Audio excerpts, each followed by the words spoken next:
All right. Welcome. Now, as we had discussed yesterday, the first topic in ancient history to cover is the sources of ancient Indian history. Now, sources that historians use to uncover the past may be divided broadly into two categories. One of them is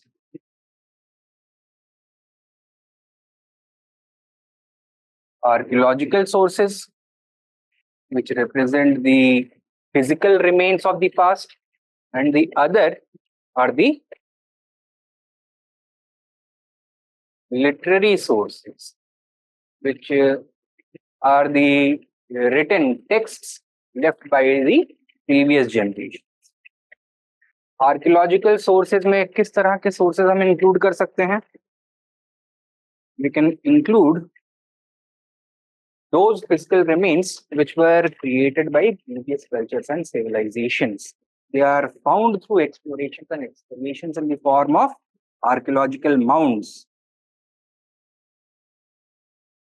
which may consist of buried structures,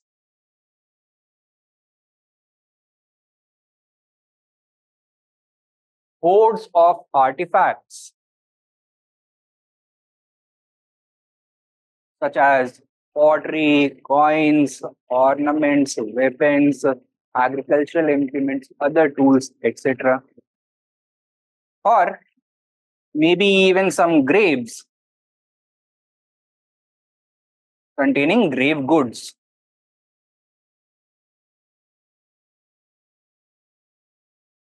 ठीक है? So mounds क्या है? These are heaps of earth which have been left behind by previous generations. जब इनको excavate किया जाता है तो इनके नीचे से ये इस तरह के structures, hoards या graves and grave goods etc. मिलते हैं. Then we have a variety of artifacts such as ornaments, weapons, and tools that we can find. Then apart from this, और किस तरह का आर्कियोलॉजिकल एविडेंस हिस्ट्री की study के लिए रेलेवेंट होता है? Coins. Study of coins is known as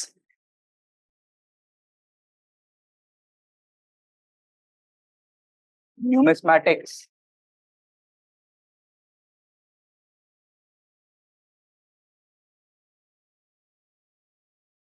Inscriptions. Study of inscriptions is known as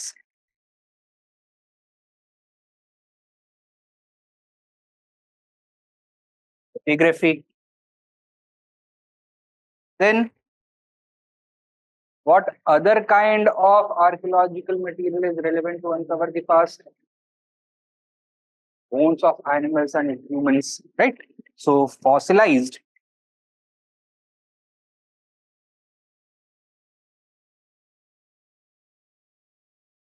bones may be important. Then decayed vegetative material, right? Such as decayed plants or grains or seeds, etc. So fossilized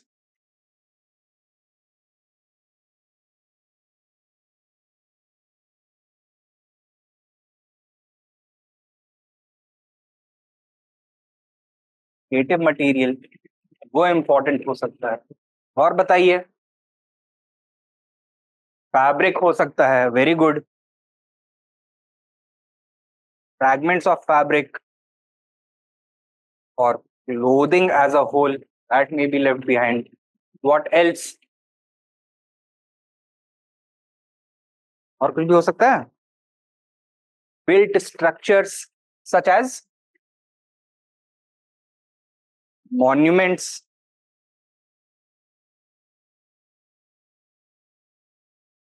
like forts, palaces, temples, mosques, tombs, madrasas, other structures, pleasure resorts, bridges, ramparts, etc. और कुछ sculpture in the form of idols or non-idolic iconic sculpture.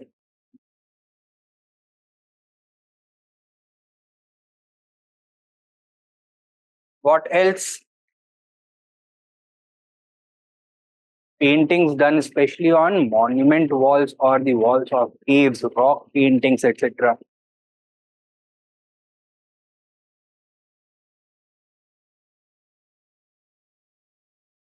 What else?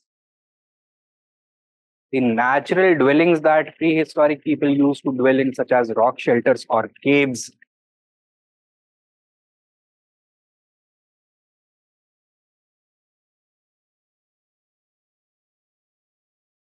Right? तो इस तरह की चीजों को हम बोलते हैं आर्कियोलॉजिकल सोर्सेस. आर्कियोलॉजिकल सोर्सेस कैसे हम डिस्कवर करते हैं? थ्रू एक्सप्लोरेशंस और excavations. What do they represent? They represent the physical remains of the past, and they are a very important source of reconstructing history. Literary sources, on the other hand, in the context of India, may be broadly divided into two groups: indigenous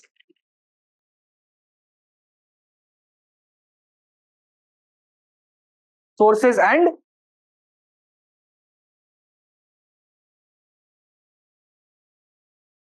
foreign sources, or the accounts left behind by foreign visitors or foreign travelers.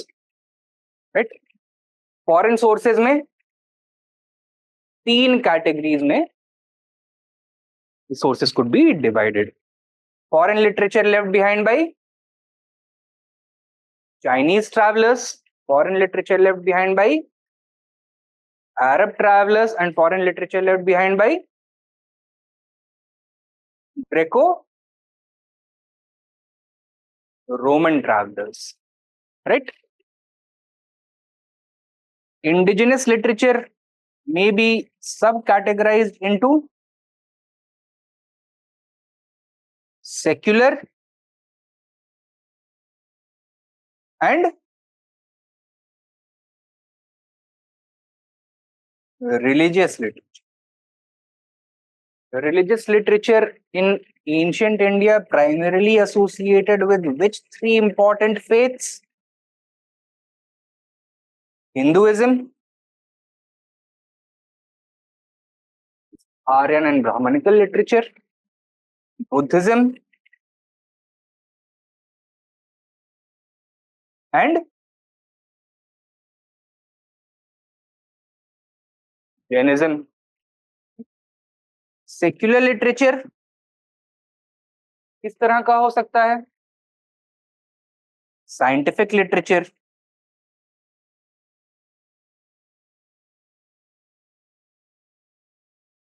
Example the Aryabhatiyam, Brahmasutra Siddhanta, Pancha Siddhanta का, और the Brihat Samhita, etcetera. All these are scientific literatures. Then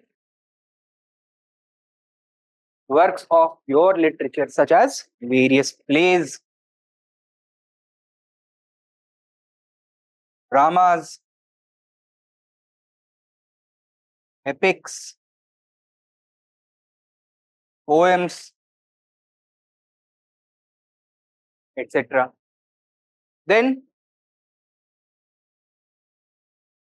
literature of a chronicle variety, that is the accounts of the deeds of various kings and other important personalities, the biographies of non-religious personalities such as Harsh Charita or Vikramandev Charita or Gaduvaho, etc. So biographies.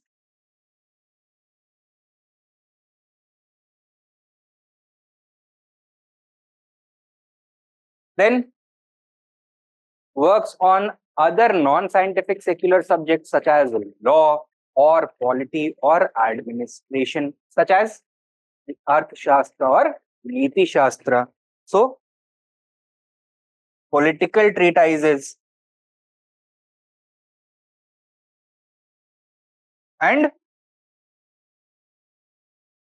works which deal with the expression of art, the method of production of art, the way in which aesthetic sensibilities should be shaped, etc. Right? So works such as the Kama Sutra or the Natya Shastra. Right? cultural works, etc. Okay? So this is a superficial survey of the different kinds of sources that are available to recreate Indian history. Historians rely primarily on these two types of sources to learn about Indian past.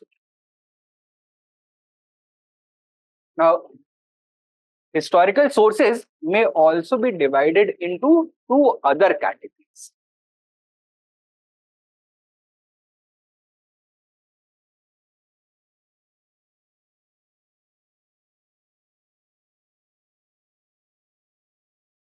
एक को बोलते हैं primary sources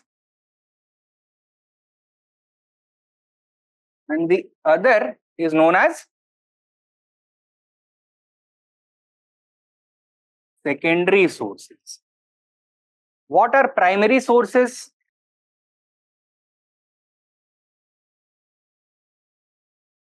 Those archaeological and literary works which belong to the same period that the historians are studying. For example, the edicts of Ashoka. They belong to the period of Ashoka and were directly associated with it. Another example, literary example दो. किसी राजा की कोई famous biography के बारे में पता है? जैसे कि Harshcharita, right? Written by Banabhatta. Banabhatta was a contemporary of Harshvardhan and had a regular audience with. He was an eyewitness to the various developments that took place during Harshvardhan's reign, right? And this kind of source is known as a primary source. So sources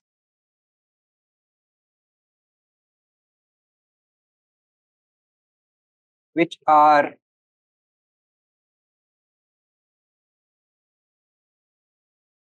contemporary to the period of study.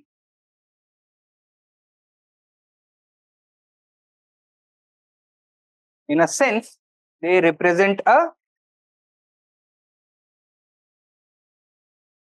first-hand account of the developments as they were happening. ठीक है? Secondary sources किस तरह के sources होते हैं? Sources that are derived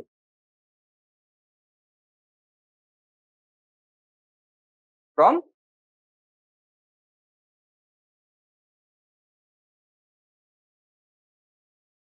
primary sources. In most cases,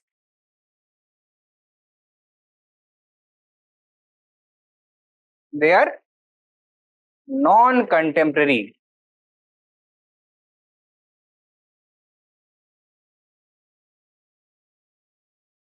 to the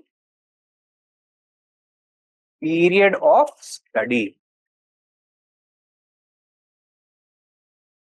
For example, Barney wrote a work known as the Tarikh-e-Firozshahi, in which he has written about the achievements and administrative policies of not only Firoz Shah Tughlaq, but many other great sultans of Delhi, including Balban, Iltutmish, Alauddin Khilji, and Muhammad bin Tughlaq also. So while he was a contemporary of Firoz Shah Tughlaq and was writing the Tarikh-e-Firozshahi in the reign of Firoz Shah Tughlaq, his accounts with regards to Firoz Shah Tughlaq's policies and achievements, they were contemporary, they were eyewitnesses. But can the same be said for his accounts of the deeds of previous sultans? No. Between Iltutmish and Balban, there was almost a 100-year gap, right? So they were not contemporary at all. And thus, उसको वो वाला जो portion है जो previous सुल्तान वाला उसको हम secondary source की तरह बोल. And even if it is contemporary, not all contemporary accounts can qualify as primary sources. Some are secondary sources. For example दे सकते हो, Isami wrote about Muhammad bin. Isami was a major scholar of the Bahmani Sultanate that had been created by successfully rebelling against Muhammad bin. Okay? Now, he was criticizing the policies of Muhammad bin Tughlaq, but did he have eyewitness account, first-hand experience of Muhammad bin Tughlaq? No. Okay? So, that kind of source is also a secondary source. So, it is derived from other primaries. So, it is not an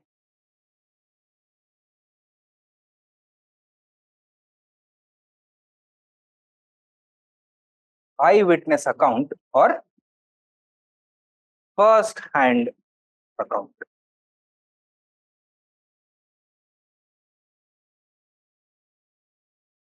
Now,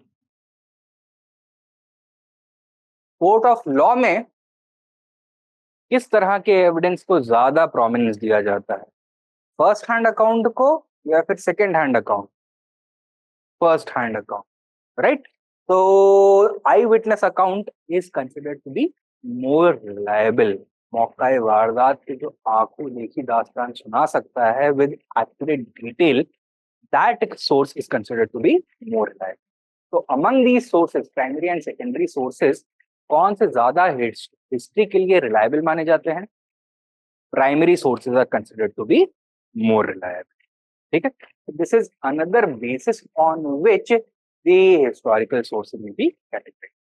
एक basis है primary और secondary source में categorise करने का, दूसरा basis है archaeological and literary sources categorise. यहां तक की कहानी क्लियर है? Now we are going to take a look at these archaeological and literary sources one by one. With the heading Archaeological Sources.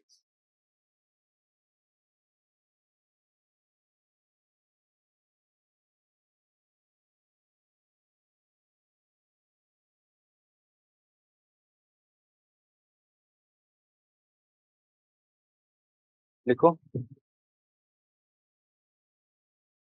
These represent the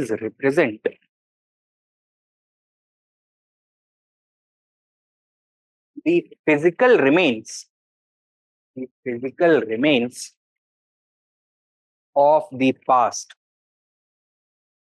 Physical remains of the past. So stop. They may consist of the following types of sources. Consist of the following types of sources.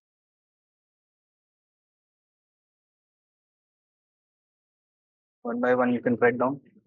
Mounds, ornaments, weapons and tools, coins,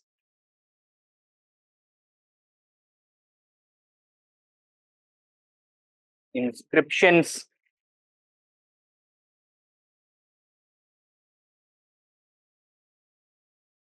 human and animal remains,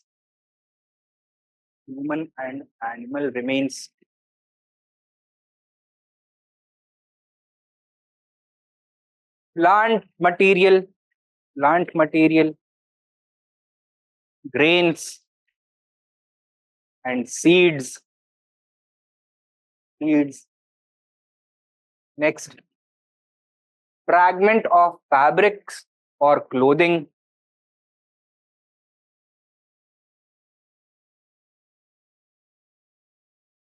monuments and settlements,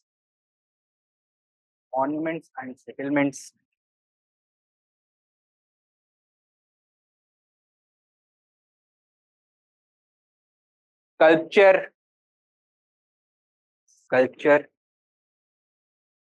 cave and wall paintings,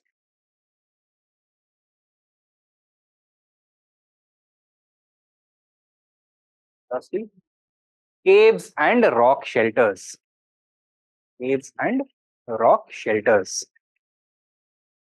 etc. ठीक है, next point. Essentially archaeological remains are the accumulated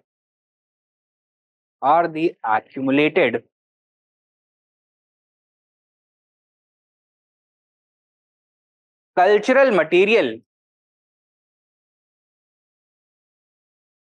left behind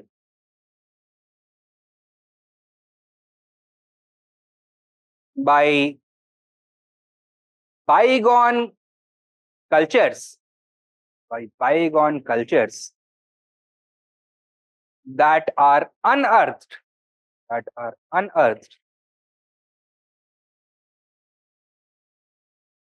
through explorations and excavations.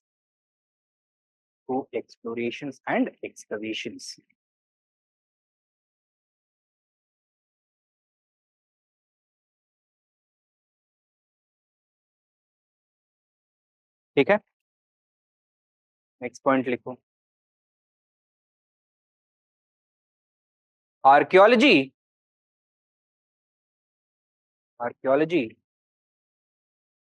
relies primarily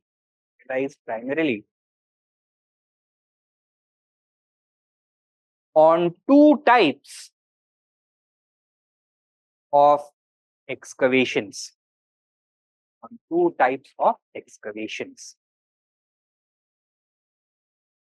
कौन कौन से? एक horizontal excavation और एक vertical excavation. Write down 1 and 2. Horizontal excavation and vertical excavation.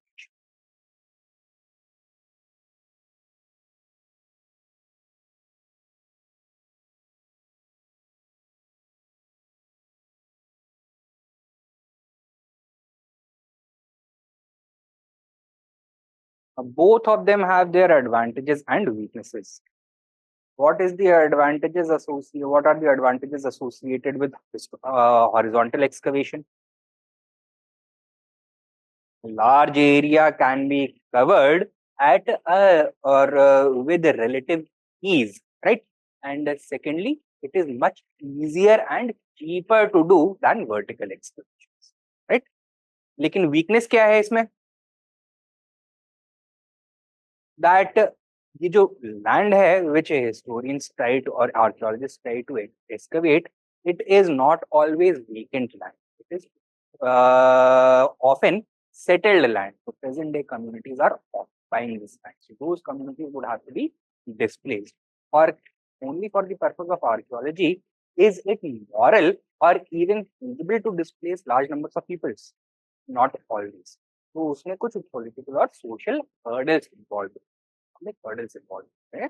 Horizontal excavation. Vertical excavation बताइए strength क्या है? That a properly vertically excavated site can give a complete blueprint of the pattern of settlement in that particular period. It can give a complete picture of the evolution of human life in that particular region, right? तो exhaustive and detailed study के लिए बहुत useful होता है. Problem क्या है इससे associated? बहुत expensive होता है. It is a very tedious process. बहुत ज़्यादा delicate work associated होता है. A large number of experts with a great degree of expertise are required, and it is a very time-taking process. ठीक है? So these are the strengths and weaknesses of both types of excavations. ठीक है? Next point लिखो. Both of these have their own strengths and weaknesses.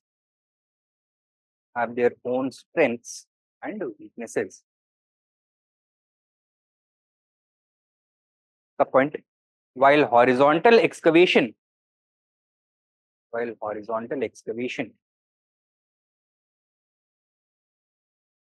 is the first step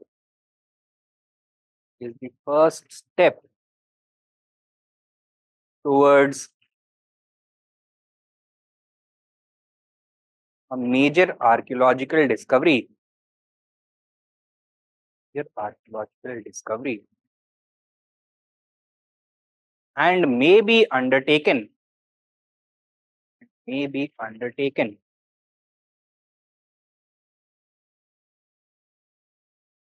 With relative ease. Relative ease.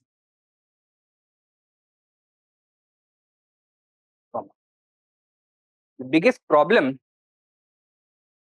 is that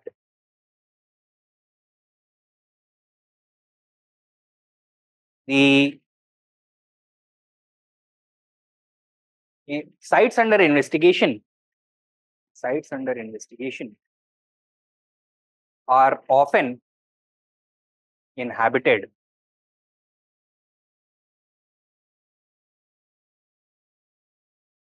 which creates a hurdle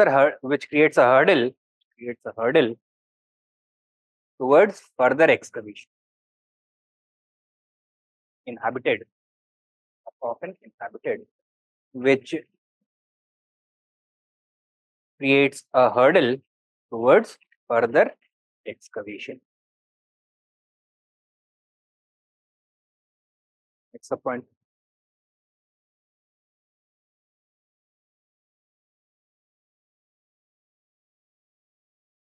On the one hand,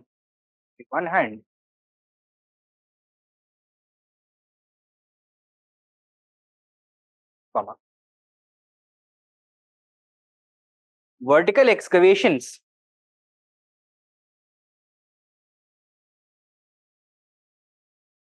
can help create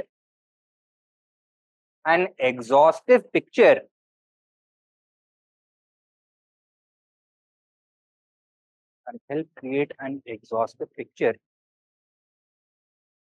of the evolution of human life in a particular area.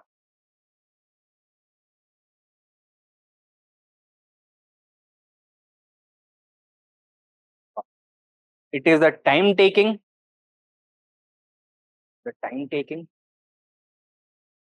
expensive, and delicate process.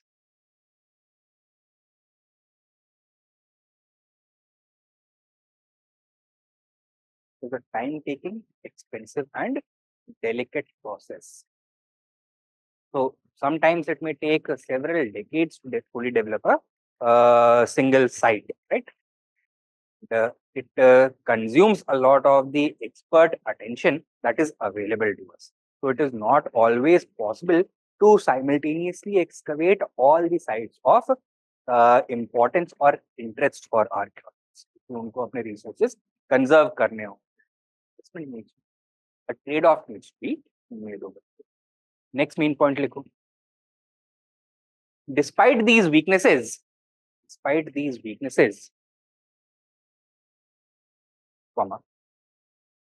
archaeology is considered essential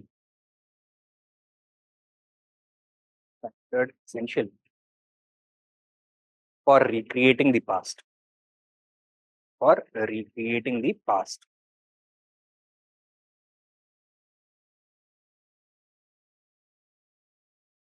Full stop. Why?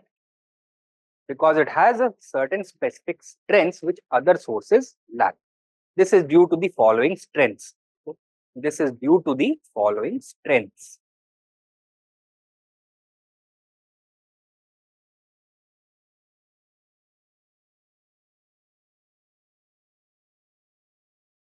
अब ये जो archaeological sources हैं, mounts हो गए, ornaments हो गए, artefacts हो गए, कॉइन्स, इंस्क्रिप्शन, ये सब हो गए. Which category of sources do you think most of them fall under? Primary or secondary sources? Primary sources. और ज़्यादा reliable कौन से होते हैं? Primary sources, because they are contemporary and they are directly associated with the area of interest. Okay? Write down. Archaeological remains. Sub points. Number 1. Archaeological remains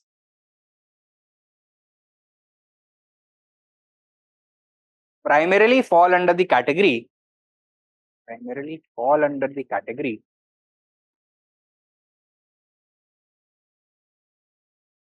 of primary sources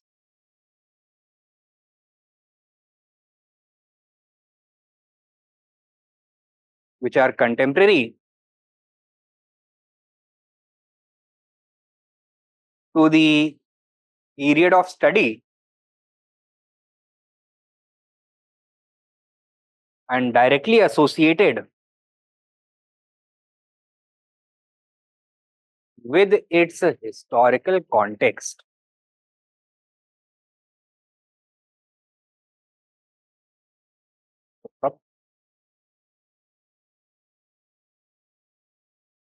Thus,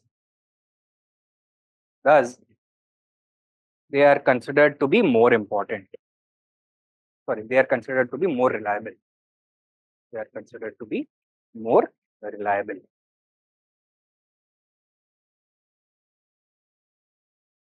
और क्या strength होता है?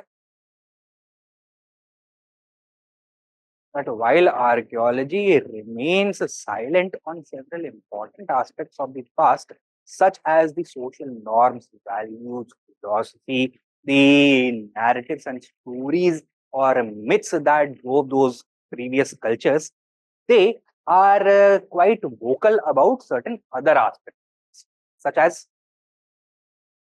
coins, inscriptions. इन सबसे हमको किस तरह की information मिल सकती है? साइंटिफिक डेवलपमेंट के बारे में पता लग सकता है. We can know about the kinds of animals that were domesticated, the kinds of crops that were being grown, which can also give us insights about the climate that was dominant during that period. We can know about their fashion. We can know about their fashion technology also. We can know about things such as planning, construction material and quality. So इन सब के बारे में पता सकता है. From their graves and grave goods, from sculptures, their idols, etc., we can know about their religious beliefs, their beliefs in concepts as life after death. Depending on the sizes of the houses or the quality of grave goods, the quantity of grave goods, we can also know about social inequalities present in the society. From the number of coins, from the quality of coins, purity of coins, we can know about the volume of trade, the volume of commercialization, and the general level of prosperity that was present in society. From the placement of inscriptions, we can know about the territorial extent of various rulers, right? तो उनका empire कहाँ तक फैला हुआ था. We can also know about foreign contacts from the presence of coins, from the presence of seals and sealings. We can know about the distribution of education from the distribution of script, whether it was widely in circulation or was it limited to some elite context. कुछ बड़े घरों में मिला है, कुछ temple के walls में मिला है, या फिर लोगों के घरों में रखे हुए ऑर्डिनरी पॉट्स के ऊपर भी स्क्रिप्ट मिला है, right? So this kind of information also you can write down. Archaeology, next point number 2. Archaeology can also shed light upon various aspects such as economy,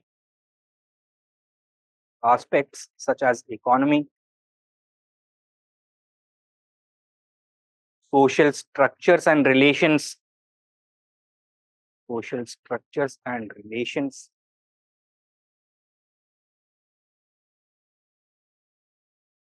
agriculture,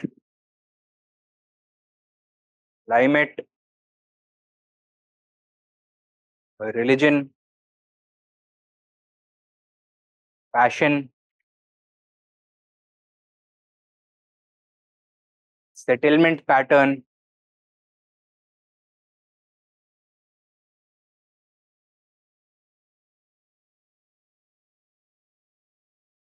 exchange, production,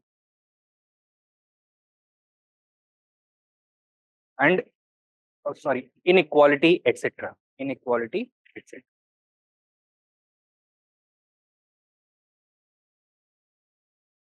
ठीक है? So this is another strength of archaeology. Third strength number 3,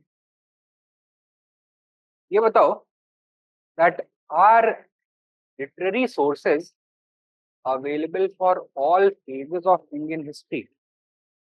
No, they are available only for the historical phase. And even in the historical phase, there are several gaps that remain, both the indigenous as well as foreign sources.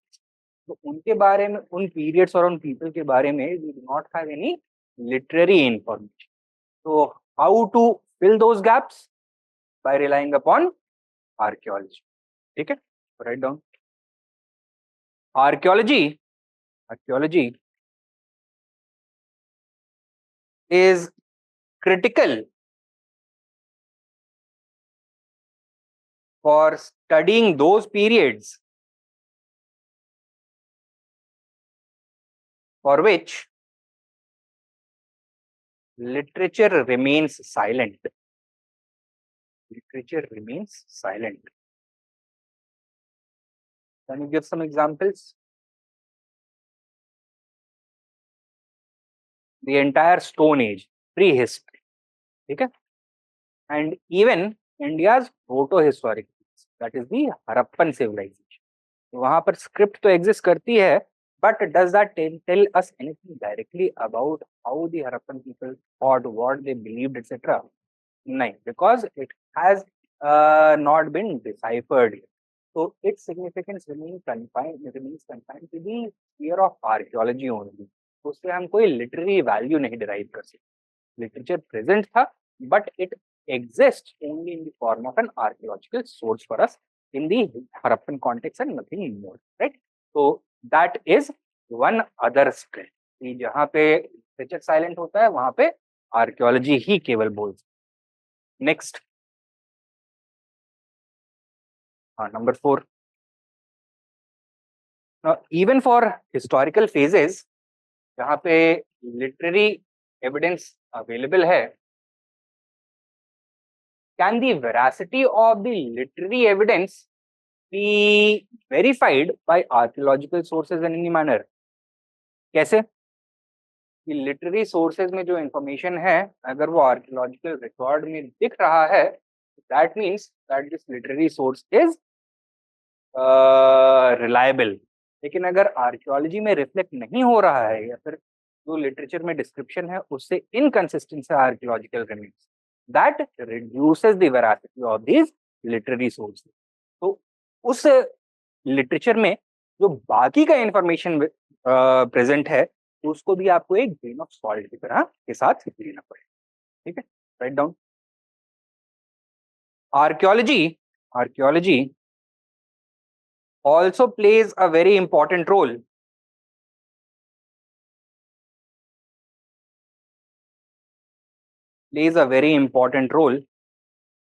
in verifying or discrediting literary sources.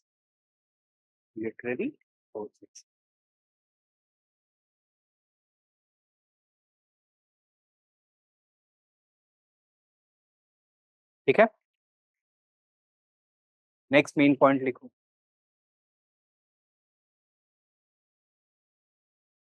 However,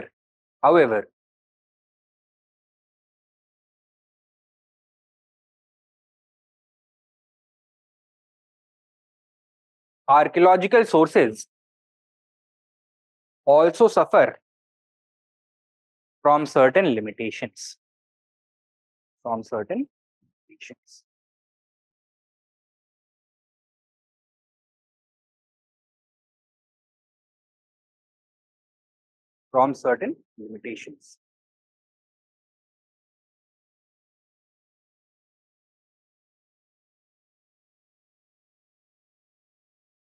क्या limitations होते हैं?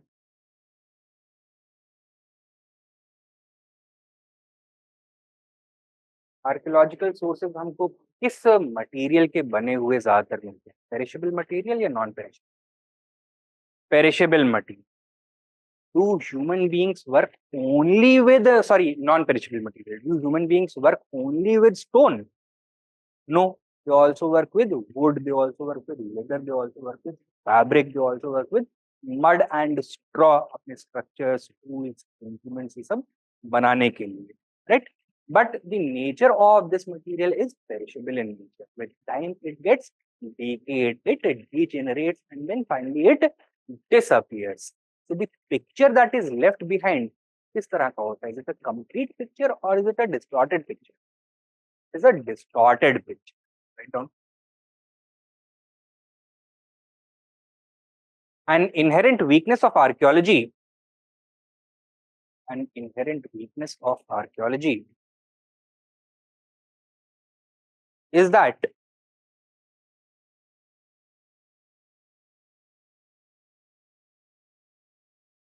it relies almost exclusively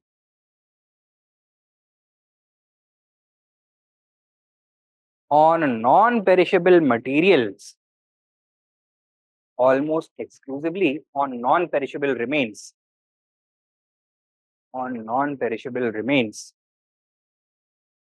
to recreate the past,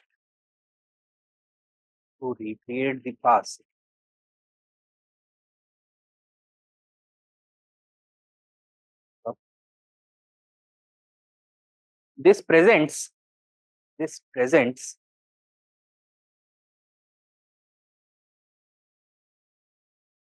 a distorted picture. This presents a distorted picture because human beings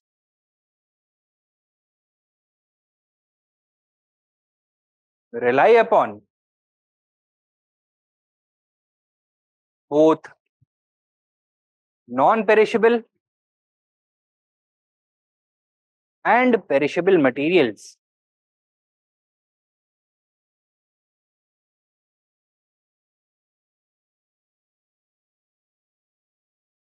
to build their lives, and perishable materials, both non-perishable and perishable materials, to build their lives. क्योंकि perishable material बचता नहीं है, we get an incomplete and distorted picture. Next shortcoming जो इससे मिलता जुलता है, even the non-perishable remains that we get, such as coins, inscriptions, or fossilized bones, or fossilized grains, or monuments, or fabric, or mounds, और जो artifacts मिल रहे हैं, is there any certainty that we find them exactly in the state that they were left behind? No. Chances are that they have been disturbed and manipulated over time. कहीं कोई natural calamity आया, flood आया, so many of these structures are washed away or destroyed. Some earthquake comes, many monuments fall down. Some invasion takes place, many of these things are deliberately destroyed. Some coins are discovered, somebody uses them for his own use, right?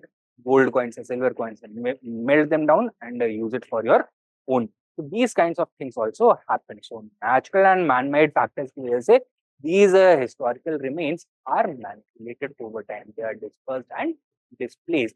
Thus, the picture that we get through them is not always accurate. Example एक जो history में recorded है इस तरह के manipulation का, फिरोज शाह तुगलक का नाम सुना है, राइट? अशोका का नाम सुना है. दोनों के बीच में एसोसिएशन क्या है? Ashoka had erected several pillars across the length and breadth of his empire, primarily in North India. उसने एक पिलर इरेक्ट किया था at Meerut in Western UP and another at Topara in present day Haryana. लेकिन मेरठ और हरियाणा में, टोपारा में present day पे कोई पिलर है नहीं. Why? Because Firoz Shah Tughlaq saw them, found them, and had them dragged to Firoz Shah Kotla and installed them over there. So they have been moved from their original location. अब अगर उस समय के historians ने इसको record नहीं किया होता, तो what may have emerged as a counter historical narrative that the region of Delhi was a very important part of the Mauryan Empire. It was one of the regional capitals of Ashoka. क्यों? क्योंकि बाकी जगहों पे तो एक pillar मिलता है, यहाँ पे दो दो पिलर एक साथ मिले. तो पटना की तरह ही पाटलिपुत्र की तरह ही दिल्ली भी एक बहुत important political centre, economic centre रहा होगा. This may have been the impression that may have been created, right? So it is very easy to distort the image of the past through the manipulation of archaeological remains. Okay, write down archaeological remains. Next point, archaeological remains are often disturbed or displaced by natural or human forces.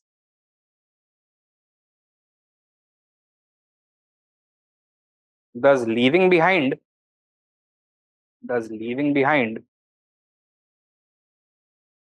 a distorted picture. Thus leaving behind a distorted picture. ठीक है. Next shortcoming, number 3. Now,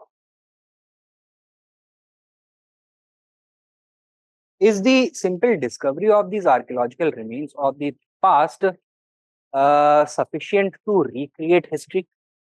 No, it has to be interpreted also. Interpret कौन करता है इनको? The historians, different scholars, right? Is there any guarantee that their interpretation is going to be accurate?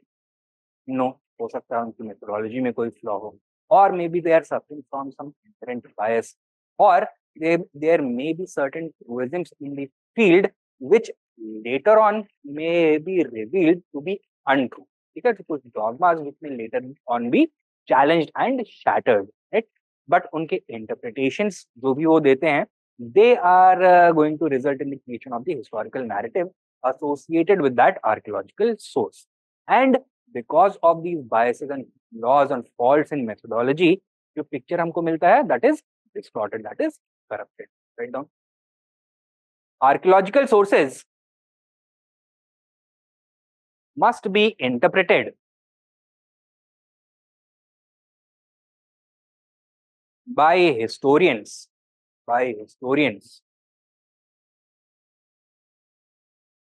to understand their relevance.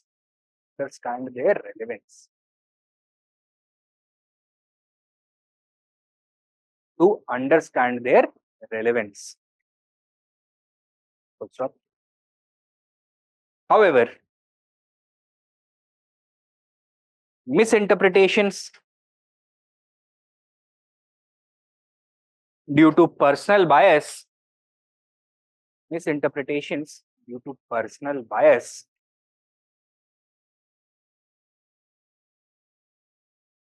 or faulty methodology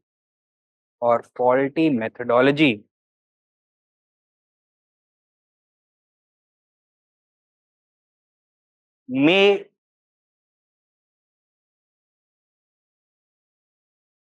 corrupt the historical narrative.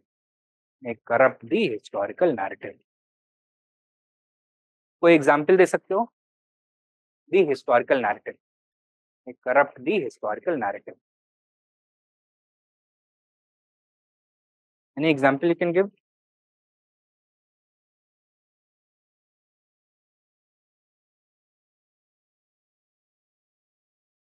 Mohenjodaro से कई तरह की seals discover. One of the seals that was discovered consisted or carried the image of a human being with an elaborate headgear in a yogic position. He was surrounded by animals on all sides. इसको सबसे पहले study किया John Marshall ने, और इसको नाम क्या दिया? Proto Shiva, right? तो John Marshall, who was aware about the Hindu god Shiva, had ascribed the status of Shiva to this figure found on the Harappans. लेकिन हमको हिस्ट्री के लेटर एनालिसिस से पता क्या लगता है? That Shiva was a god which appeared for the first time during the later Vedic age. इससे पहले इंडिया में इसका कोई एग्जिस्टेंस था नहीं. Secondly, Harappans and Aryans के गॉड थे Shiva. They were different sets of. So there was very little chance of them sharing the same philosophical beliefs, right? So this kind of interpretation is what we are saying is a faulty interpretation, misinterpretation. एक और example, Harappa के decline के लिए अलग अलग historians ने अपने अपनी theories. One of the earliest theories that was put forward was the Aryan invasion. ठीक है. The proponent of this theory was another famous colonial historian, E. Mortimer Wheeler.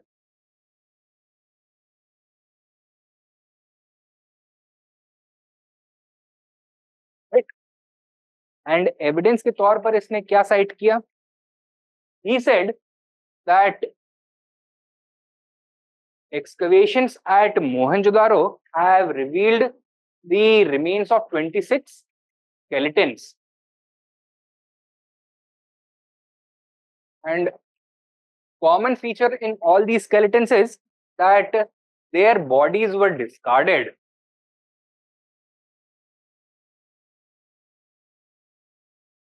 They were not properly buried. And all of them carry wound marks. ठीक है. तो इस evidence के basis पर inference क्या निकाला, क्या डिड्यूस किया मॉर्टिमर व्हीलर ने? That Mohenjo-daro was probably the site of some major battle or invasion where the helpless people of Mohenjo-daro were mercilessly slaughtered by certain groups of outsiders.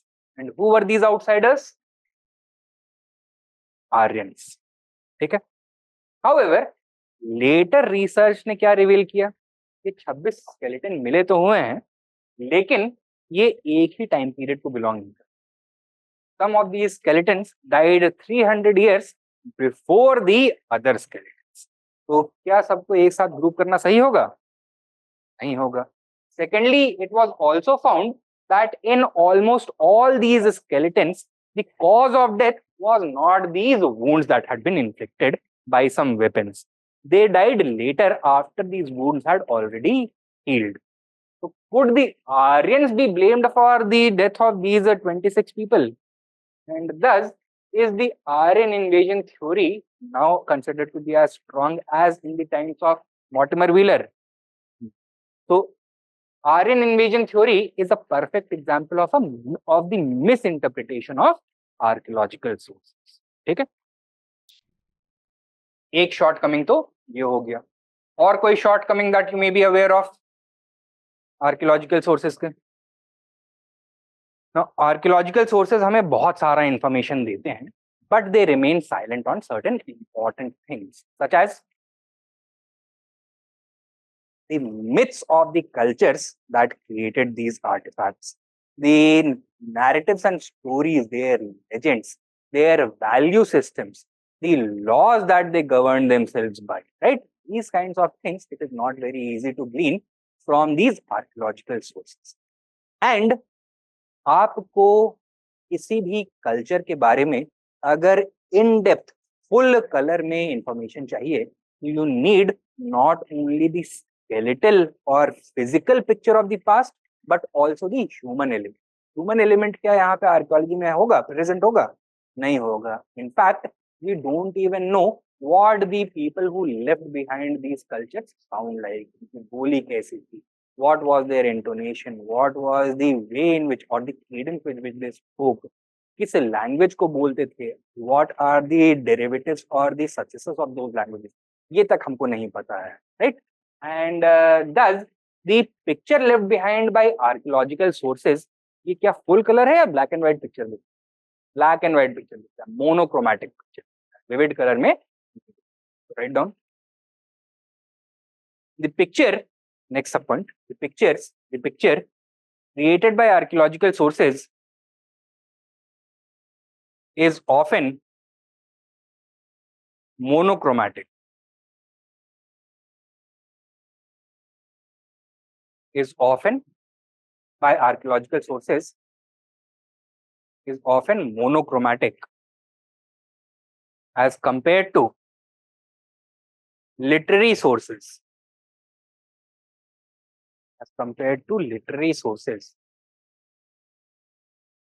are monochromatic as compared to literary sources,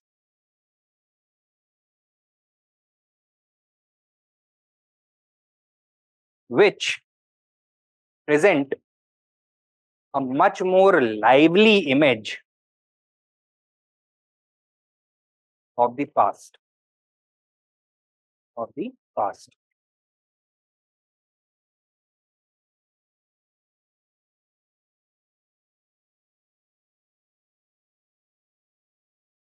ठीक है? Now, ये तो हो गया a general discussion about the strength and weakness of archaeological sources. Take down a question. Underscore the importance of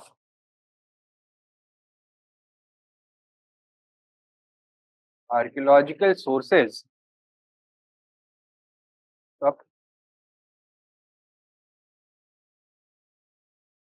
Highlight their strengths and weaknesses.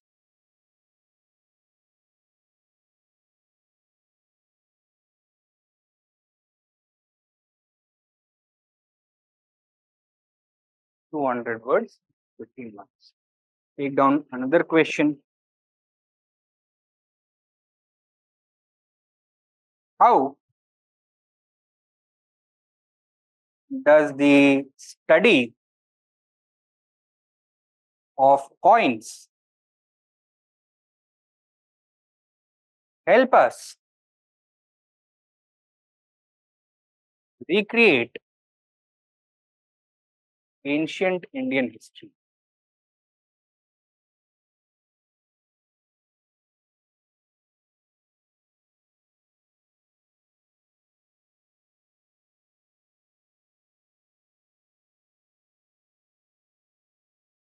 $200 words, 15 marks. Another question. Shed light on the importance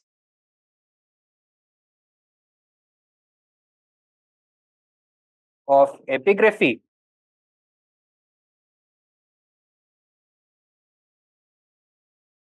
in recreating history.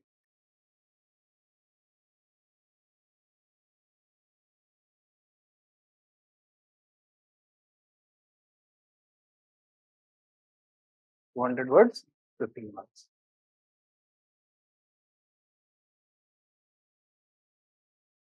I think first question you should be able to answer by this point of time. We have already discussed the relative strengths and weaknesses of the archaeological sources, and using this you can underscore the importance of archaeological sources. ये archaeological sources से किस किस तरह की information हम gain कर सकते हैं, that is what you have to showcase. ठीक है? You will have to use certain relevant examples. I know that currently आप लोगों के पास बहुत ज्यादा examples नहीं है, but with the passage of time ना, as we go from pre-history to proto-history to the historical phase, you will get newer and newer examples. So most relevant, और बहुत ज्यादा एग्जाम्पल्स नहीं है, ऐसा नहीं है केवल आपको एग्जाम्पल्स हैं, आर्ग्यूमेंट जो फीचर्स है, इंपॉर्टेंस है, अलग अलग डायमेंशन पर क्या आप लिखिए, मैक्सिमम 2 या 3 के लिए आप एक एक एग्जाम्पल साइड कर सकते. ठीक है? Second question, how does the study of coins help us recreate ancient Indian history? What is the study of coins known as? Numismatics.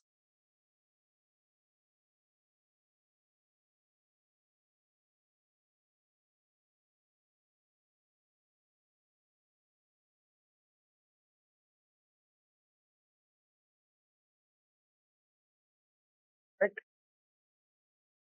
The earliest coins to be issued in India, किस तरह के coins थे? punch marked.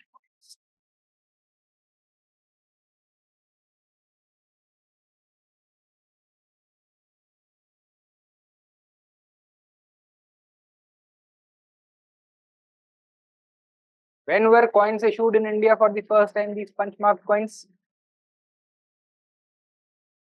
They were first issued during the age of Buddha, during the Mahajanpati.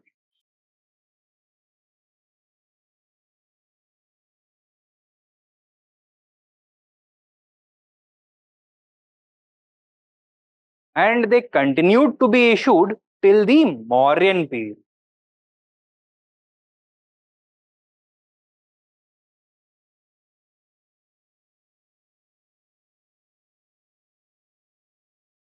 Okay?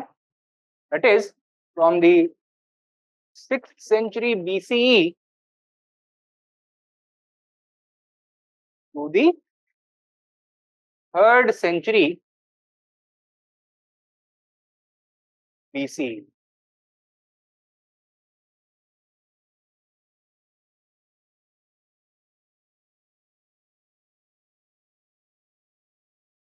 What kind of metals were they made from?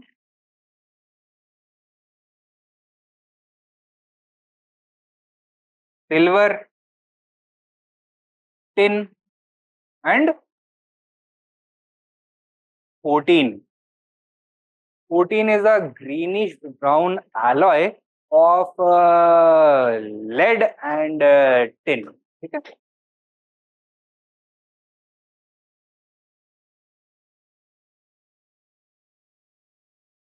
Were they standardized coins having a standard weight or regular size, or were they irregular?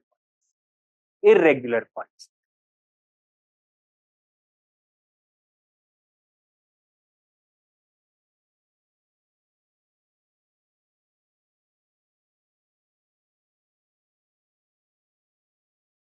Did they have the names of the kings during whose reign they were issued?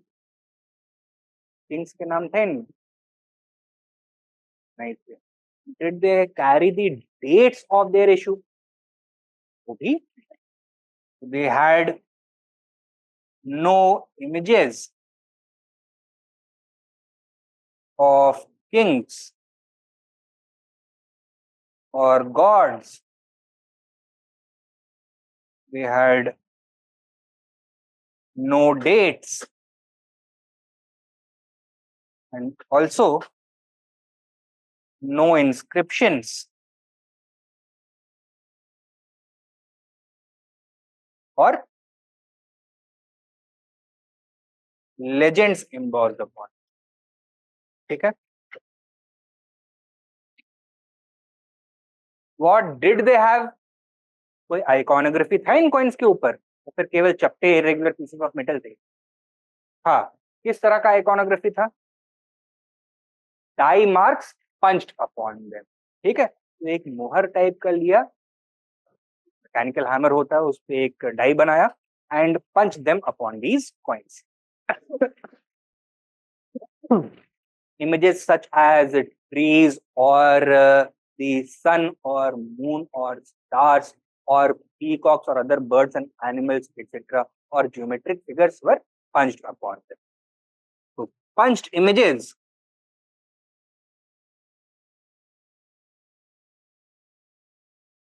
of animals,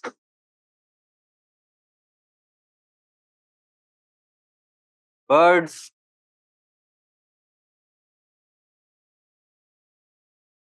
stars, and geometrical figures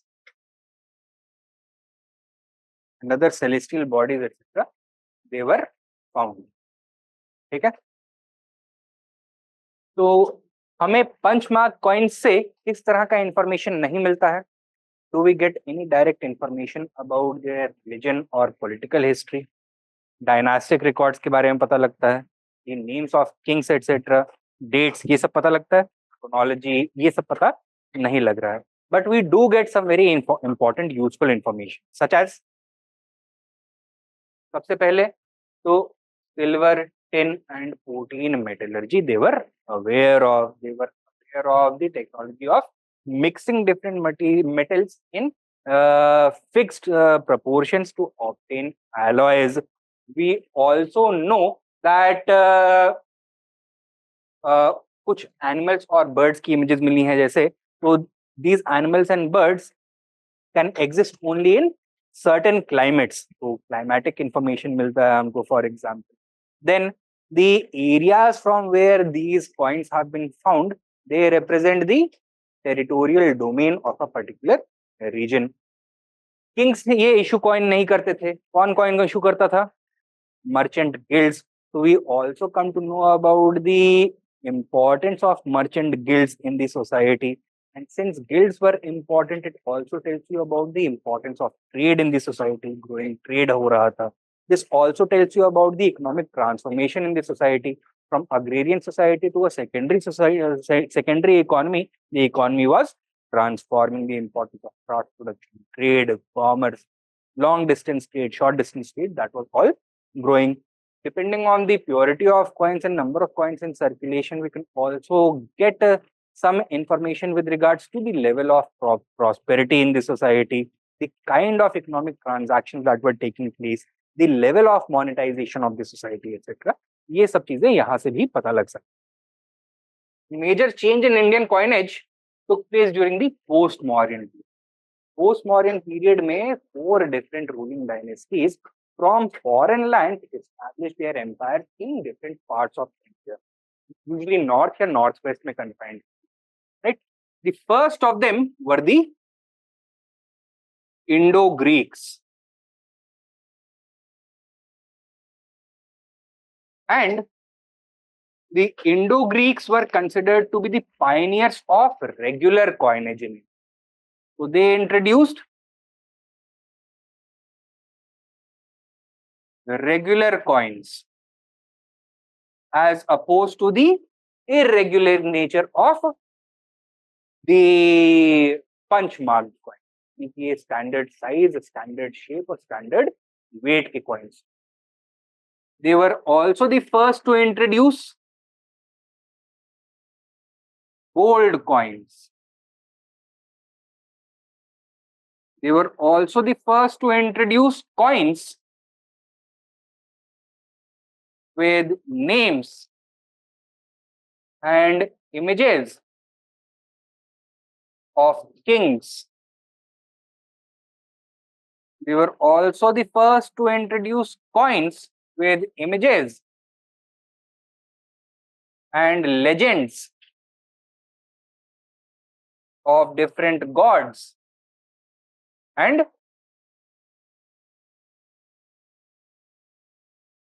goddesses, right?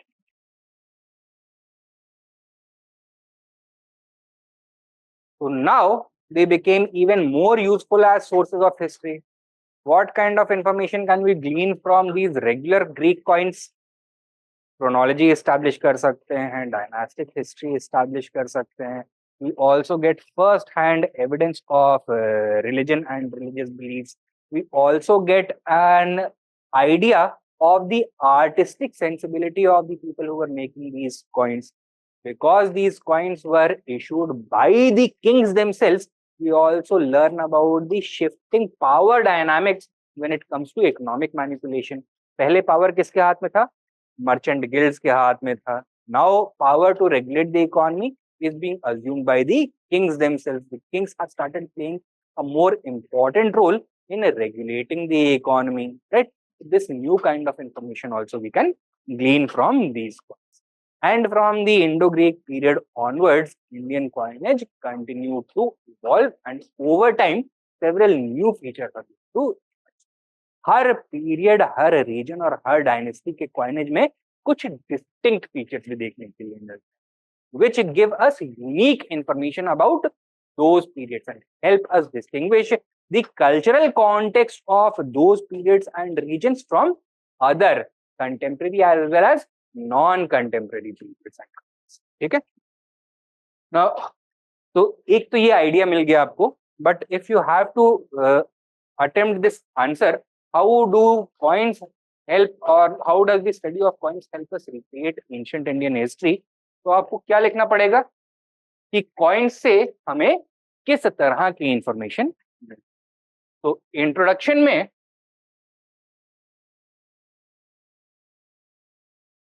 You have to write within 20 to 30 words. और कैसे शुरू कर सकते हो? The study of coins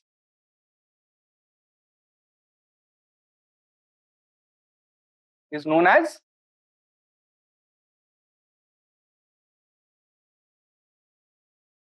numismatics. Also, it is an essential tool for historical analysis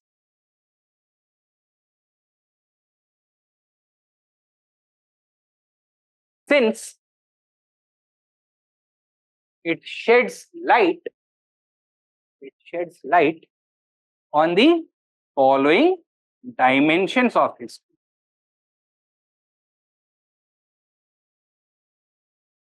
Okay. So in these 20 to 30 words, you have first given the context within which you will be writing your answer, and you have also highlighted the importance of coins and the numismatics for the recreation of history. You have also connected it with this connecting line to the next portion of your answer.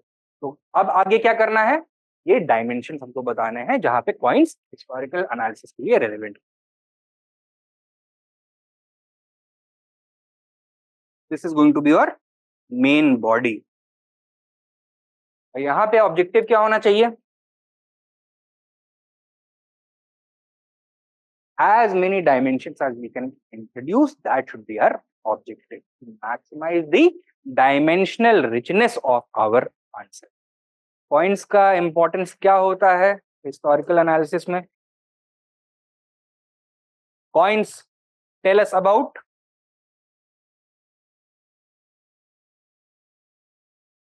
material advancement, that is the level of science and technology. We get information about the command of the people issuing these coins, striking these coins over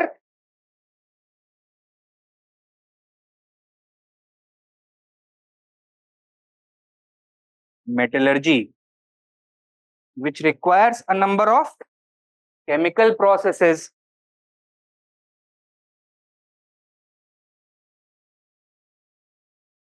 and it also requires the smelting of metallic ore, the melting of the metals, and the you can say shaping of the coins finally, right? तो उसमें क्या चाहिए होगा? आपको बहुत high temperature चाहिए होंगे for a sustained period of time. So kiln making,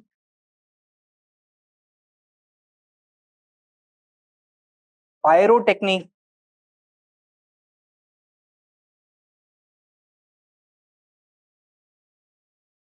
and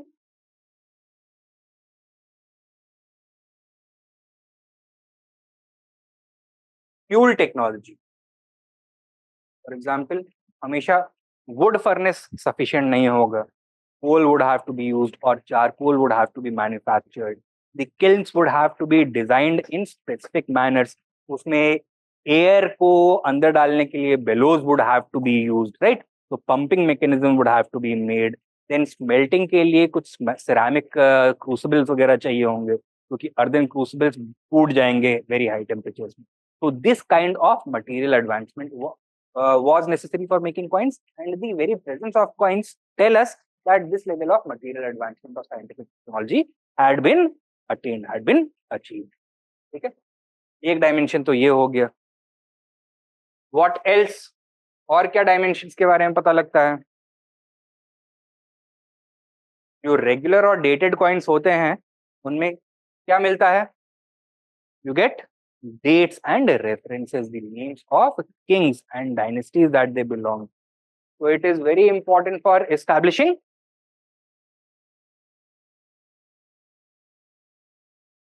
chronology, right?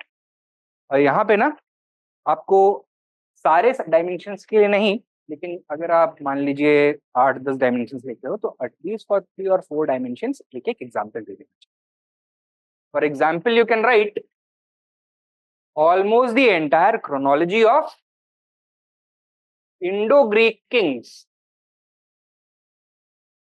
has been recreated on the basis of coinage alone, ठीक है? बाकी जो लिटरेरी सोर्सेज हैं या फिर इंस्क्रिप्शंस हैं वहां उस पर अगर हम रिलाई करते तो you would not have been able to know about all the kings, the periods of their reign, which king succeeded whom, right? कौन सी ब्रांच से आते थे ये dynasties, right? That would we would have never known about, right?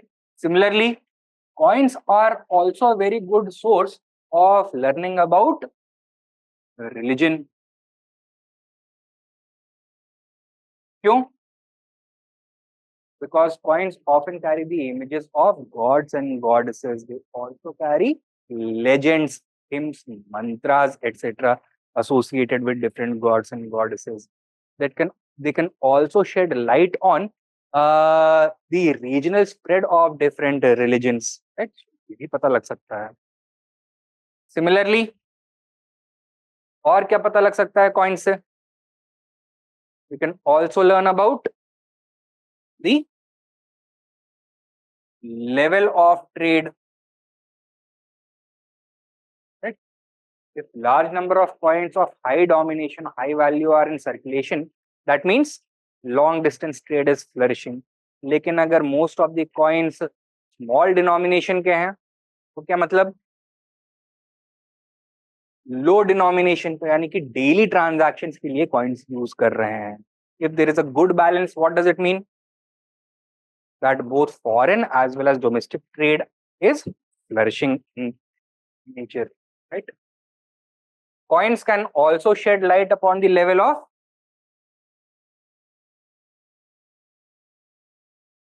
prosperity in a particular time period. कैसे? अगर economic conditions stable हैं and if the treasury is full, जो इशूअर है कॉइन का उसको कॉइन्स में मिलावट करने की जरूरत पड़ेगी? No.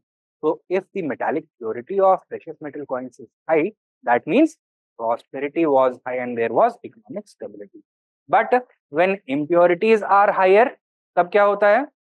It means that prosperity is declining or there are some economic problems that are present. Then coins can also shed light on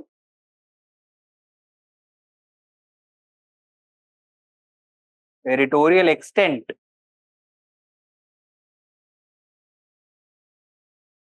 ठीक है? तो आपने सुना होगा हमारा सिक्का आज तक भी वहां तक चलता है. मतलब क्या है? हमारी हुकूमत अभी तक वहां पर कायम है. It means that wherever these coins are found in large numbers with great regularity, these were the areas controlled by the people who used to issue these coins. Then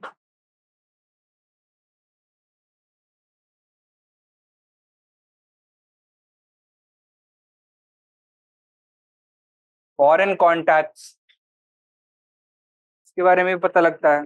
for example, during the post-modern period, a large number of Roman coins were found in different parts of India. That means that a direct trade was taking place between India and the Roman Empire. We also learn about art, aesthetics and sensibilities. कैसे? The way in which different kings and gods are depicted in coins of different periods, that is not constant. वो change होता रहता है. तो Indo Greek Kings के जो images हैं वो एक तरह के होंगे, लेकिन गुप्ता किंग्स के इमेजेस कंप्लीटली डिफरेंट तरह के होंगे. This also tells us not only about the changing sensibilities of art, but also about how the kings or the ruling class of this period wanted to project themselves. ठीक है? For example, Samudragupta ने अपने आप को किस तरह project करने की कोशिश करी है? As a living incarnation of God himself, as Vishnu, right? तो उसने अपने इमेजेस किसके साथ बनवाए हैं? Who is the mythological consort of Vishnu? Lakshmi, right? अपनी इमेजेस लक्ष्मी की इमेजेस के साथ सुपर इम्पोज करवाए, एक साइड पे उसका इमेज, दूसरी साइड पे गॉडेस लक्ष्मी का image. Indo Greek Kings on the other hand, what have they tried to do? They have, while they have tried to portray themselves as superhuman beings, लेकिन divinity नहीं claim. So they have always presented themselves in a profile form, यानी कि उनके heads का side profile आपको देखने के लिए मिलता है, and they are always wearing a crown. So it is clear that they are kings, but जो element of divinity समुद्रगुप्त के images में visible है, वो यहाँ पे visible नहीं. ठीक है? So the sensibilities of art as well as royal ideologies can be reflected in these coins. Clear? So this is the way in which coins can help us in recreating. Conclusion क्या लिखोगे?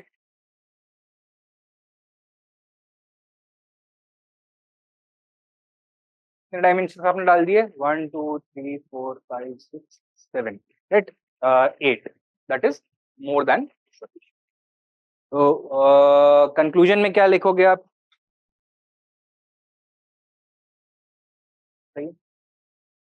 What was the question? How does the study of coins help us recreate ancient Indian history?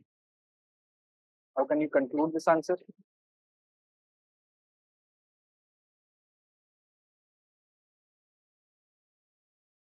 The study of history would thus be incomplete without coins.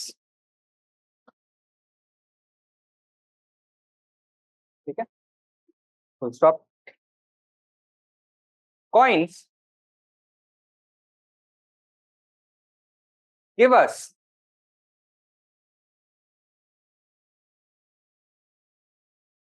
essential information which, if absent,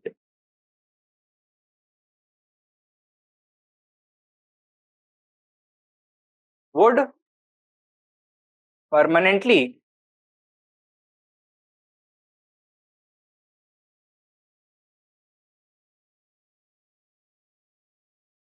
impoverish history.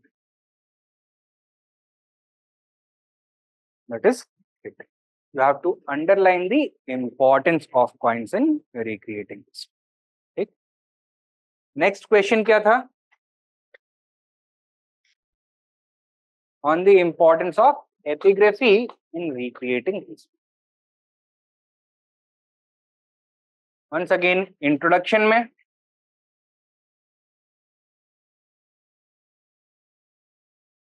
first of all you'll have to explain what is epigraphy. Epigraphy क्या होता है?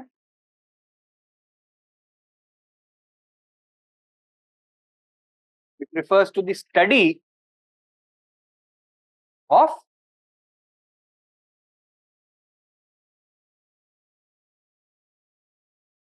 inscriptions.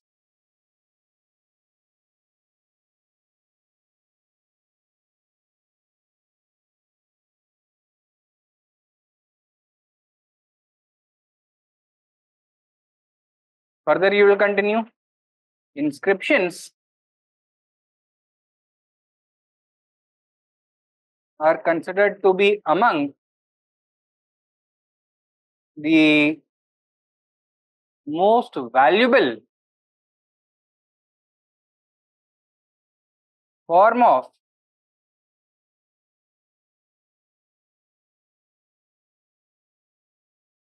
archaeological sources.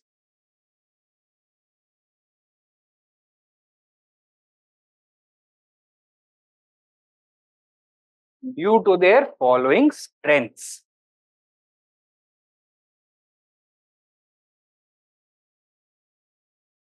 Due to their following strengths.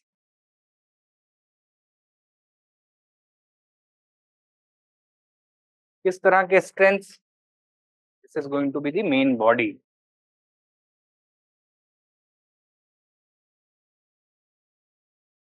What are the strengths of inscriptions?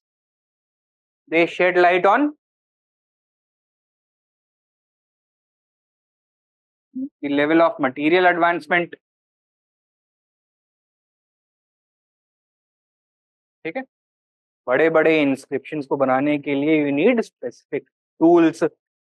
It is also found that inscriptions were not always etched on the stones, pillars, and monuments at the place where those stones, pillars, and monuments are presently situated. In fact, those pillars were prepared in a particular place. They had to be transported over long distances. तो उसके लिए भी आपको कुछ ना कुछ transport communication का infrastructure चाहिए, सफिशिएंट टेक्नोलॉजिकल सपोर्ट चाहिए, right? They also tell us about settlement patterns and trade routes.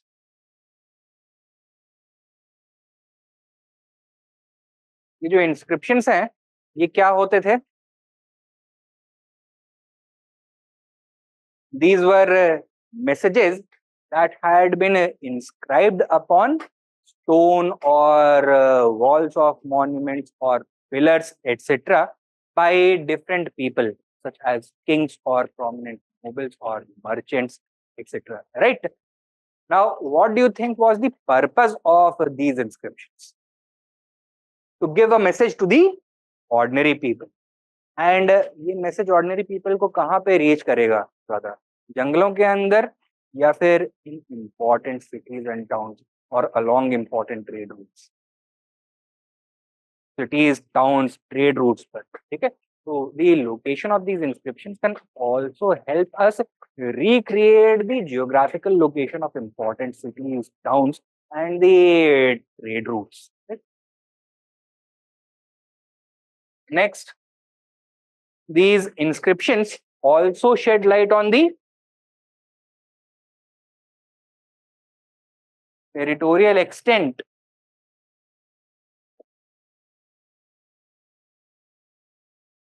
of the empires. For example, Ashoka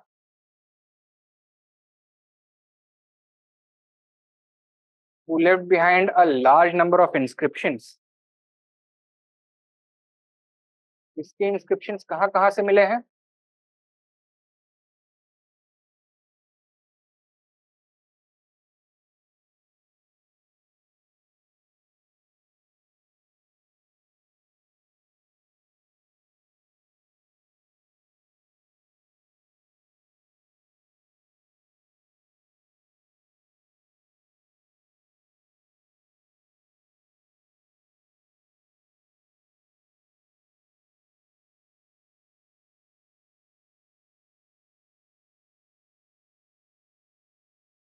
We get his inscriptions from North Pakistan also.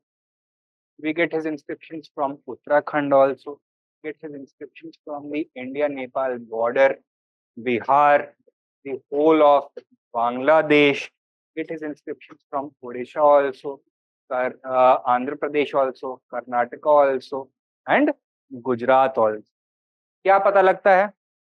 That all Madhya Pradesh से भी मिले हैं इसके inscriptions. So all these places were part of Ashoka's. So this entire zone was under the influence of the Morgans. ठीक है? तो इस तरह से आप कोई मैप्स यूज करके भी अपने आंसर्स को एनरिच कर सकते. नेक्स्ट लिखो.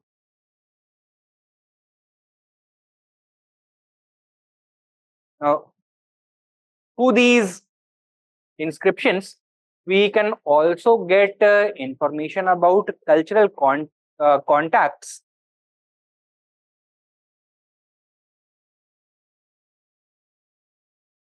between different groups of people. right? We can know about historical migrations, right? यहाँ पे आप एक एग्जाम्पल साइट कर सकते हो. There is a site in Turkey known as Bogaskoi.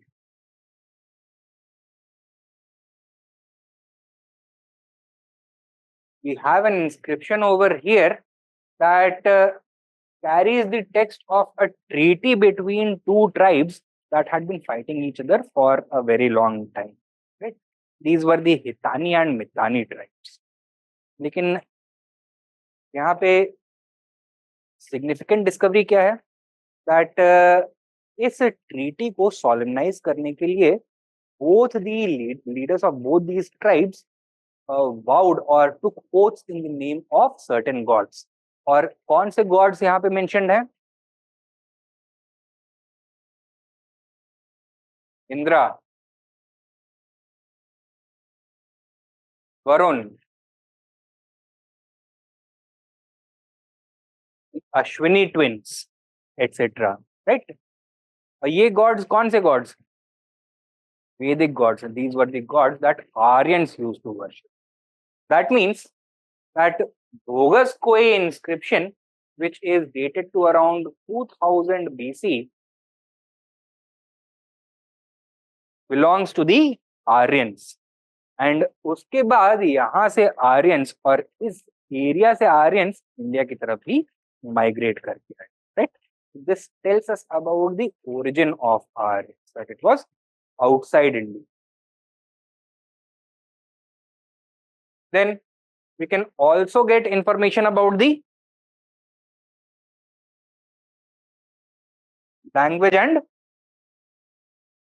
script used by people in different parts of the country during different time periods. For example, यहाँ के जो अशोकन इंस्क्रिप्शंस हैं, कांधार के हो गए या फिर शहबाजगढ़ी मानसेहरा के हो गए, यहाँ पे जो लैंग्वेजेस और स्क्रिप्ट यूज हो रहे थे वो बाकी के एम्पायर से completely different. At Kandahar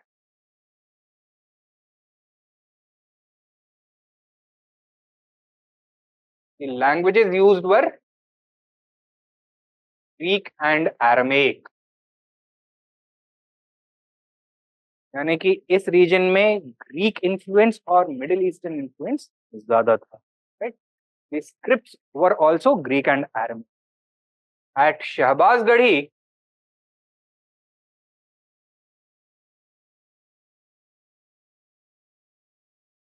and Mansehra,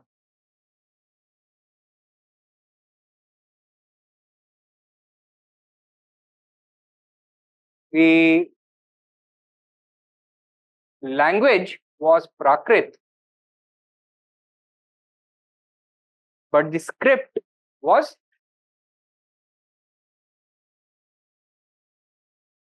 Aroshti. ठीक है? और रेस्ट ऑफ इंडिया में the language was Prakrit, but the script was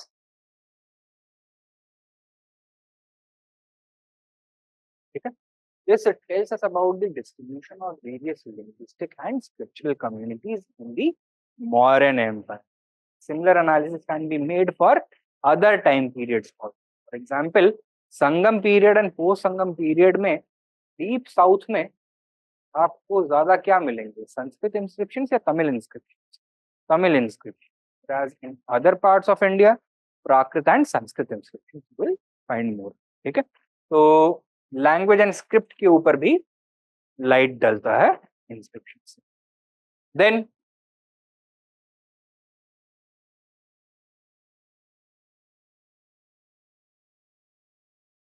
foreign contacts और फॉरेन रिलेशंस, इसके बारे में पता लगता है कुछ? यस, फॉर एग्जाम्पल अशोका's 13th major rock edict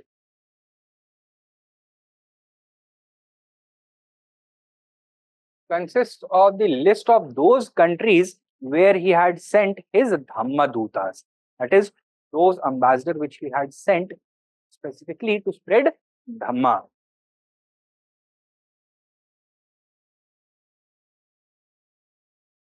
तो यहाँ पे अलग अलग कंट्रीज और उनके रूलर्स के नेम्स मेंशन्ड हैं. That means formal contacts existed between them. अम्मा दूताज.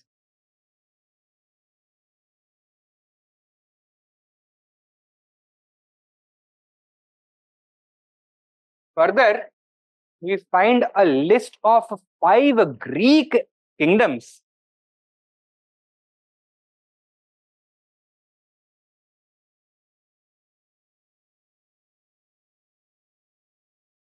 Along with the names of their kings with whom Ashoka had exchanged Rajdutas or ambassadors. Embassies in countries में अशोका ने एस्टैब्लिश करी थी और इन कंट्रीज ने भी पाटलिपुत्र में अपनी अपनी embassy establish. Right. This tells us about the existence of foreign contact, diplomatic as well as cultural contacts. What other kind of information do inscriptions provide? They provide us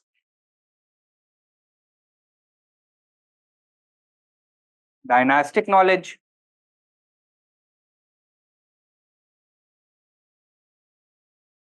and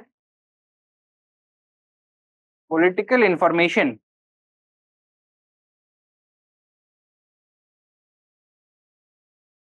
relevant to important kings. For example, the Prayag Prashasti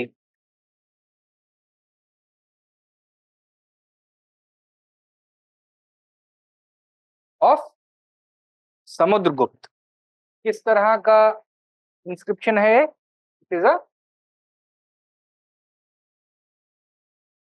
panegyric inscription, meaning it is written in the form of a eulogy, prashansa ke form में. That is why prashasti. Here, what is primarily listed? The military achievements of Samudra. Similarly, the Aihole inscription.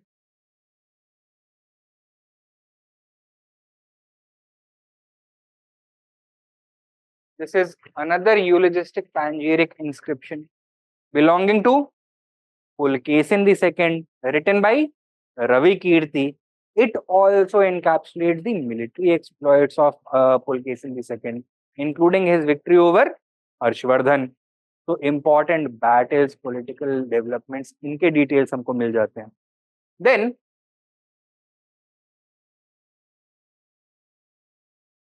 these inscriptions also shed light on social customs,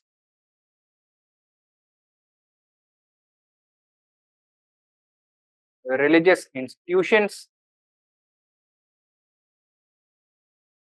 and practices, etc. For example,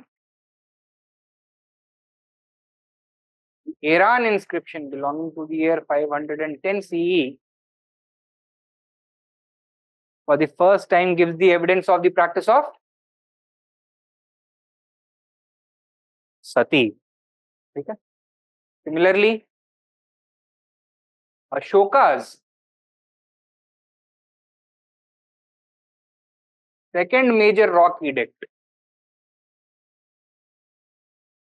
talks about the presence of slavery in the Mauryan Empire. And Ashoka instructs his people that slaves should be treated kindly with love and affection. They should not be killed unnecessarily. These kinds of things we come to know about. Then, many of these inscriptions are also in the form of charters, public charters. तो यहाँ पर the names of officials, their titles and their duties, etc., they are mentioned. And इससे हमको किसमें फायदा मिलता है? In recreating the structure of administration.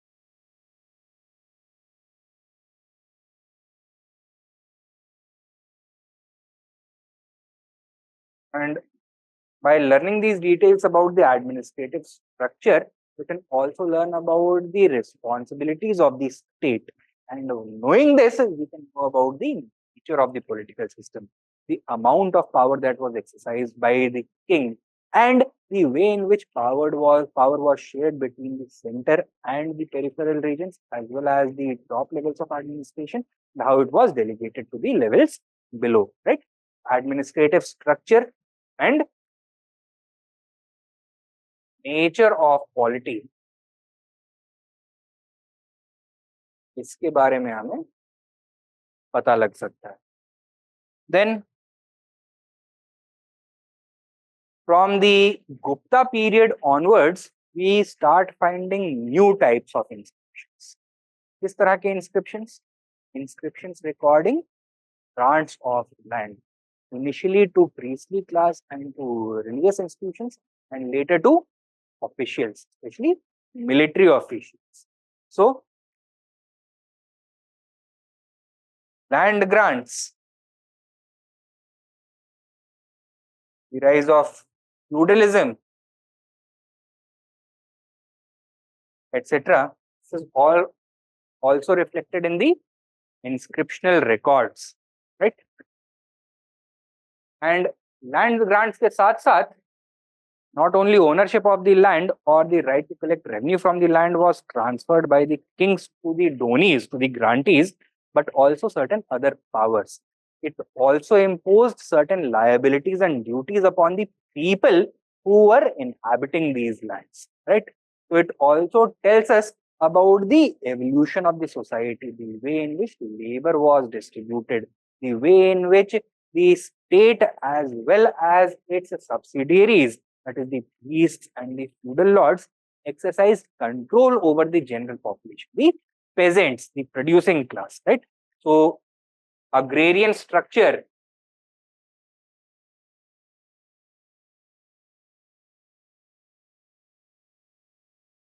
and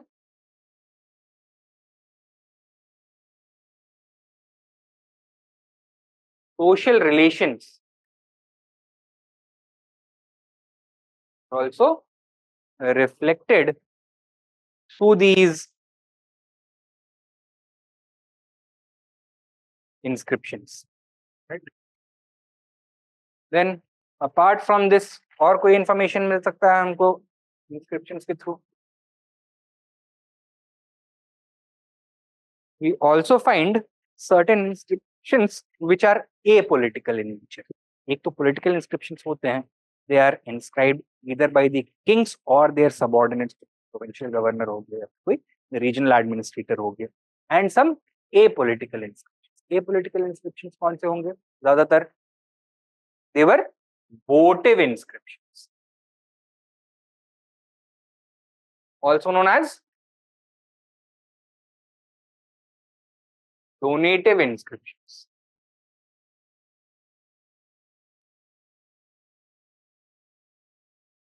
क्या रिकॉर्ड करते हैं ये? The deed of a donation made by an individual or group of individuals towards a particular recipient, primarily a priest or a group of priests or a religious institution, a temple or a mutt or a Buddhist monastery or the Buddhist sangha, right? तो अभी भी ये चीज होती है, आप मंदिर मस्जिद में जाओगे या फिर पार्क में जाओगे, किसी ने बेंच लगवाया हुआ है, किसी ने टाइल लगवाई हुई है, कोई विंग का रेनोवेशन करवाया हुआ है, एक टाइल हमेशा लगी रहती है, donated by such and such, date लिखी होती है, उसके और रिलेटिव्स का नाम उसमें लिखा होता है जिसने जिसने कंट्रीब्यूट किया. Similar kind of inscriptions were also made recording donations made by individuals or groups towards certain recipients, right? तो एंशियंट पीरियड में प्राइवेट इंडिविजुअल्स में इतना पैसा किसके पास रहा होगा कि वो बड़े बड़े मंदिर बनवा सकें या फिर मठास बनवा सकें या फिर मॉनेस्ट्रीज, विहार, चैत्यास ये सब बनवा सकें? Merchants, right? तो the importance of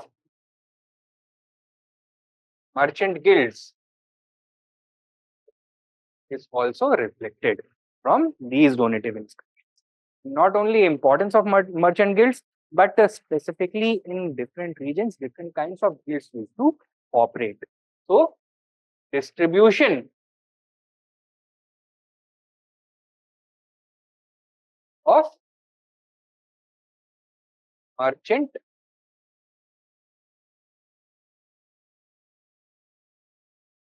guilds, etc. will be reflected.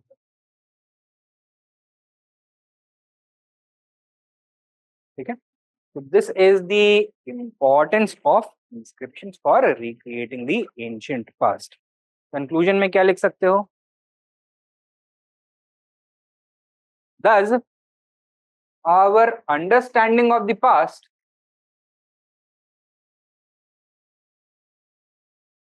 would remain incomplete without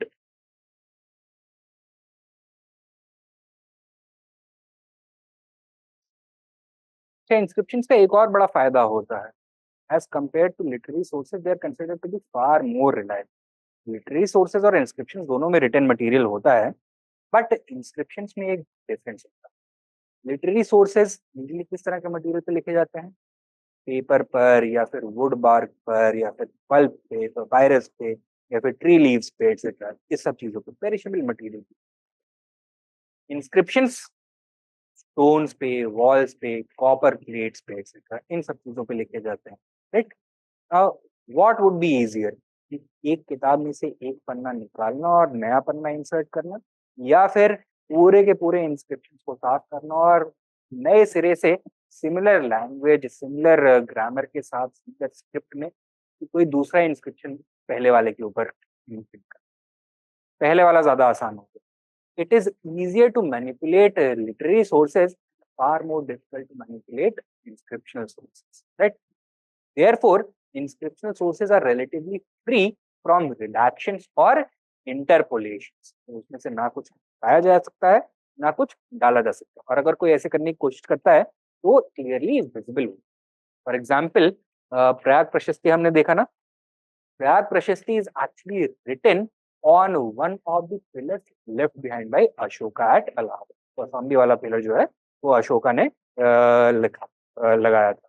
उस पे तीन अलग अलग रूलर्स के, तीन अलग अलग पीरियड्स के inscriptions. One inscription obviously belongs to Ashoka, the other belongs to Samudragupta. Samudragupta ने दूसरी साइड पर अपना इंस्क्रिप्शन लिखवाया संस्कृत और ब्राह्मी में. और later inscription belongs to Jahangir. Jahangir ने क्या किया है, क्योंकि जगह कम पड़ रही थी तो उसने अपने 12 फरमान जो आफ्टर कॉरोनेशन इशू किए थे, he had them inscribed on top of the inscription left behind by Ashoka. लेकिन ये हमको पता लग गया ना, ये ओरिजिनल पार्ट नहीं था, ओरिजिनल इंस्क्रिप्शन नहीं था. This has been embossed on top of the original inscription of Ashoka. Right?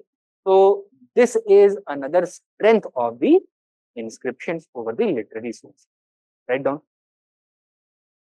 They are far more reliable than literary sources.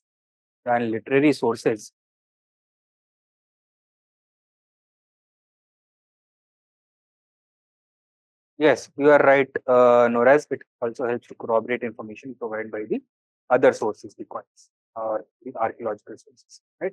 So far more reliable than the literary sources, since they are free from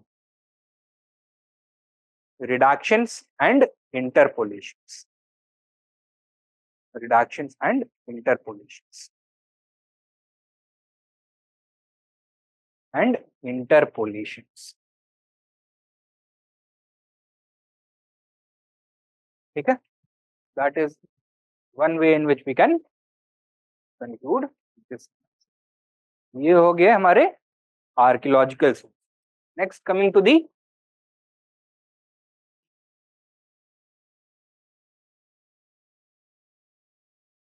literary sources. क्या देखा था? दो categories, indigenous and foreign. Right? First, we are going to deal with the indigenous sources. Indigenous sources can also be categorized into religious and secular sources, right? सबसे पहले हम देखेंगे religious sources. Religious sources can themselves be categorized into Hindu literature,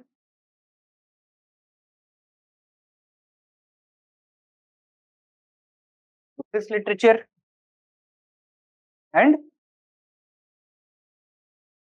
Jain literature.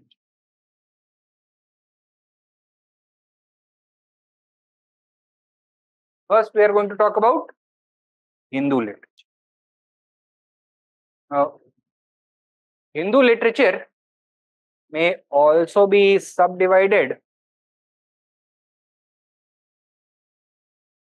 into two categories.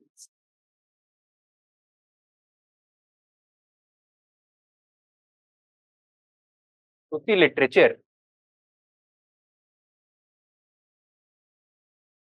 also known as a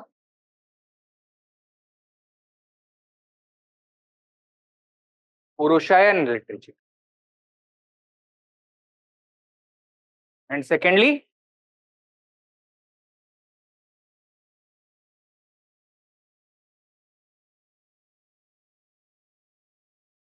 Smriti literature. Okay. Now, Shruti literature is considered to be revealed work. तो revealed work का मतलब क्या होता है कि ऊपर वाले ने बोला है, रिवील किया है, और किसने सुना है? सेजेस ने, ऋषियों मुनियों ने सुना है, and then they have transmitted it orally to younger generation. This is how that literature has survived over several generations before it was written down for the first. Shruti का लिटरल मीनिंग ही होता है to hear, right? These are revealed words. A Purushayana, right? Purush means human being, man, right? Apurush means somebody who is not human. So it is of non-human origin. Humans का creation नहीं है, that means it is of divine origin. These are revealed works which are considered to be of divine origin. ठीक है? श्रुति literature में क्या क्या आ जाएगा? Only the 4 Vedas. ठीक है? Can you name them chronological order में? Rigveda,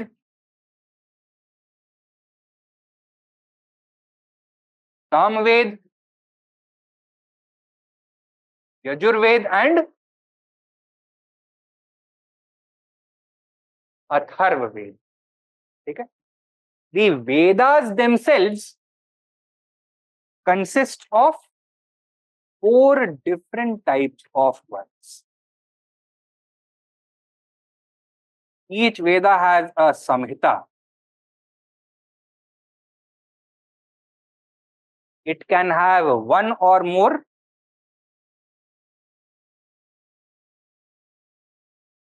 Brahmanas associated to it. Similarly, it can have multiple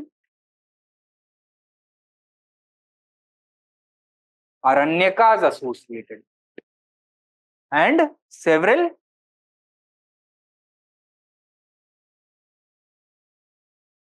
Upanishads.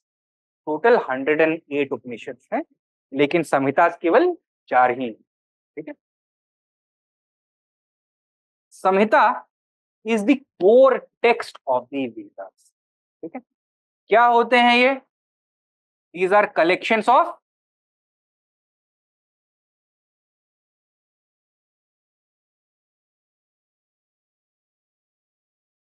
hymns. So it is a collection of mantras which must be recited in order to propitiate God, in order to worship God, dedicated to different gods and gods. ठीक है?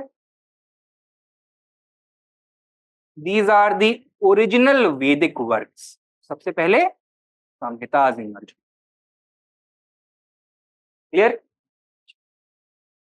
Now Next set of Vedic works to emerge were the Brahmanas. With the passage of time, the Vedic religion became performative and became ritualized in. So, along with the chanting of mantras, certain sacrifices, yagyas had to be performed. So, certain codes had to be created कि किस विधि के साथ ये यज्ञ को perform करना पड़ेगा. So these were codified in the form of works known as. So these contain details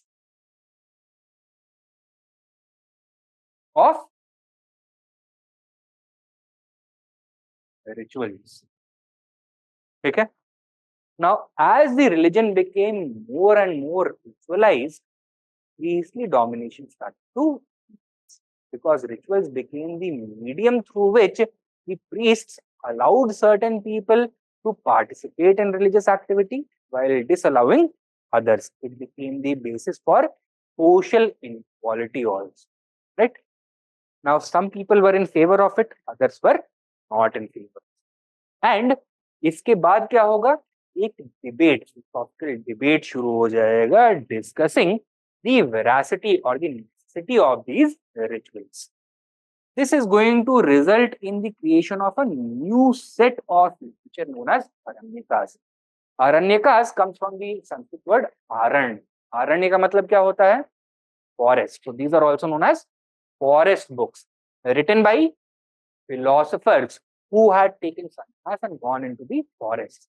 वहां पे इन्होंने मेडिटेशन किया, वहां पे इन्होंने इंट्रोस्पेक्शन किया, डिस्कशंस किए, and on the basis of that they came to their philosophical conclusions. So these Aranyakas contain philosophical debates about rituals. They tried to philosophically examine rituals. Some of them support some of the rituals, while some rituals are condemned. Okay? So these are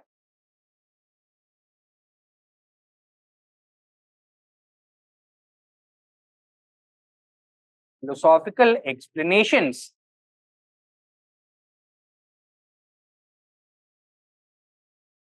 of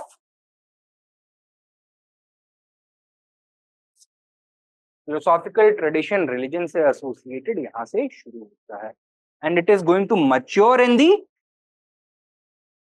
Upanishads. These are works of pure reason. These are works of pure philosophy, dealing with the ideas of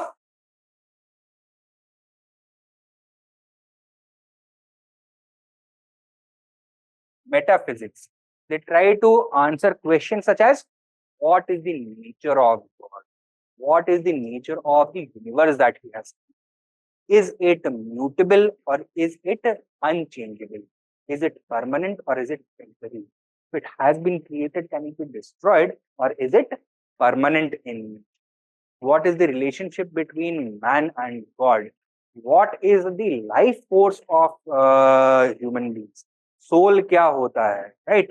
What is the association of soul with God? The idea of death, what happens after it? Life after death, salvation, moksha का idea. These were the kinds of things that Upanishads tell. ये चारों को मिला दीजिए तो क्या बनते हैं? Vedic literature or Shruti. ठीक है? Now, out of all this literature, all this Vedic literature, only the Samhita of the Rig Veda belongs to the early Vedic. Vedic period को भी दो हिस्सों में हम डिवाइड कर सकते हैं. Early Vedic from 1500 to 1000 BC and later Vedic from 1000 to 600. So out of all this literature, only the Rig Vedic Samhita belongs to the early Vedic. The rest of the Vedic literature belongs to the later Vedic. यहाँ पे भी एक nuance है. The Vedic literature was only composed during the Vedic. Was compiled much later. मतलब क्या हुआ?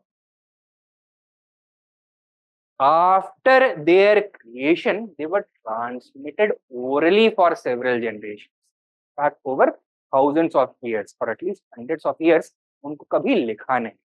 So they had been composed originally during the Rig Vedic age or the later Vedic age, but they were written down, compiled for the first time only during the post-Vedic.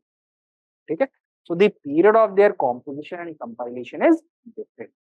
Vedas in the initial period were transmitted through the oral tradition. Is this clear? ये हो गया श्रुति literature. इतना clear है? Next we come to the Smriti literature.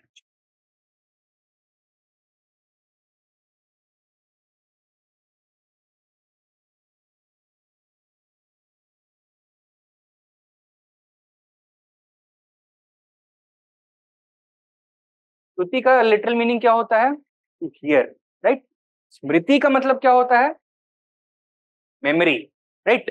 So these are works that have been created by different philosophers, that have been prepared by different philosophers based upon their memory and their own understanding of the Vedic literature. ठीक है? तो स्मृति literature में कई तरह के works आ जाते हैं. First of all we have the Vedangas.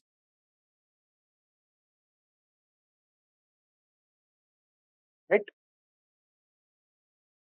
इनको आप ऑपरेटर मैनुअल या इंस्ट्रक्शन मैनुअल की तरह सोच सकते हो. दैट जो वेदास हैं and the ritual machinery associated with it, it is like a complex machinery that needs to be operated in a specific manner. और वो मेथड कहाँ पे बताया गया है? In this operator manual. ठीक है? These are known as the Vedangas. They are considered to be limbs of the Veda. वेद के अंग हैं. They are limbs of the Vedas. Total how many Vedangas? 6 Vedangas. ठीक है? They are connected to the Vedas, but they are not part of it. कौन कौन से हैं ये 6 Vedangas?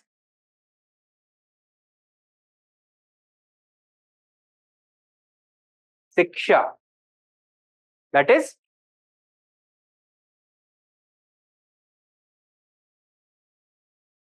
phonetics. Kalpa, which covers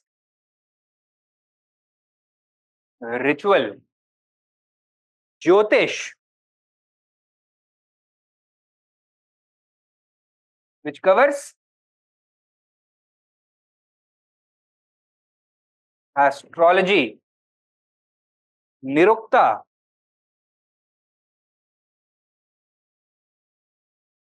which covers etymology. Vyakaran, which covers the grammar of the Vedas. And Chanda, Chand, which deals with the meter और tempo. ठीक है? मतलब क्या हो गया? देखो, Vedas and the rituals associated with it require that the mantras and the words of the Vedas must be pronounced in a specific manner. तो phonetics का knowledge होना जरूरी है. That is शिक्षा. The rituals associated with the Samved with the Brahmanas are to be performed with the specific rituals, specific methods. उसका ज्ञान कहाँ मिलेगा? कल्पा में. In specific conditions they have to be performed. Astrology becomes important. The meaning of the different words, उसके लिए उसका root source important होता है जानना. तो etymology और Nirukta. Every Veda has its own grammar that is distinct from the others. So that is important to learn. And the Vedic chanting has to be done in a specific manner with specific timing. उसका chanting का tempo unique होता है. So that has to be learned. So chanda or meter, right? Now among these Kalpa also consists of a category of literature known as Sutra literature.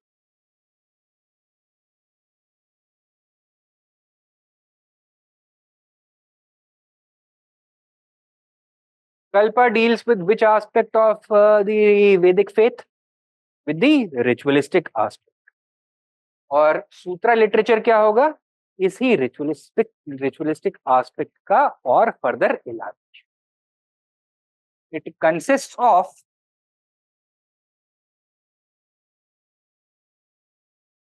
श्रौत सूत्र,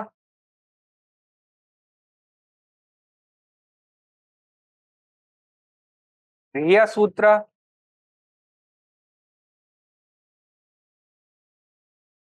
and धर्म सूत्र.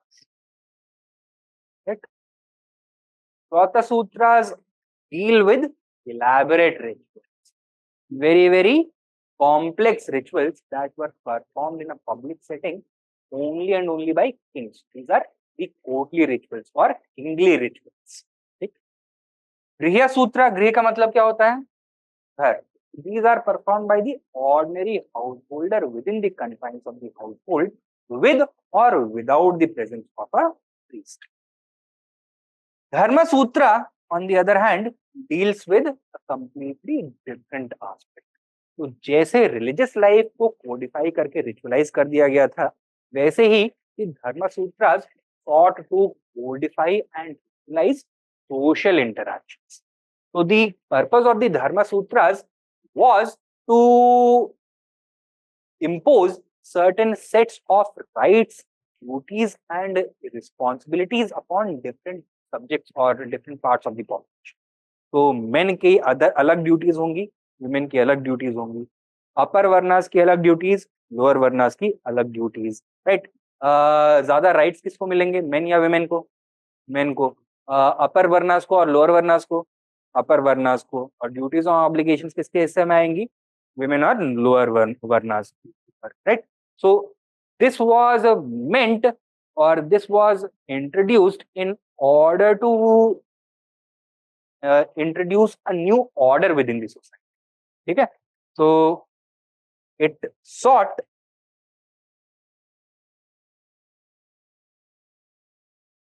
to codify the new social order that had emerged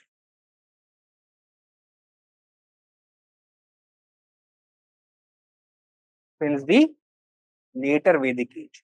जब हम Vedic age को और detail में पढ़ेंगे ना, we'll come to know that एक ट्रांसफॉर्मेशन हुई.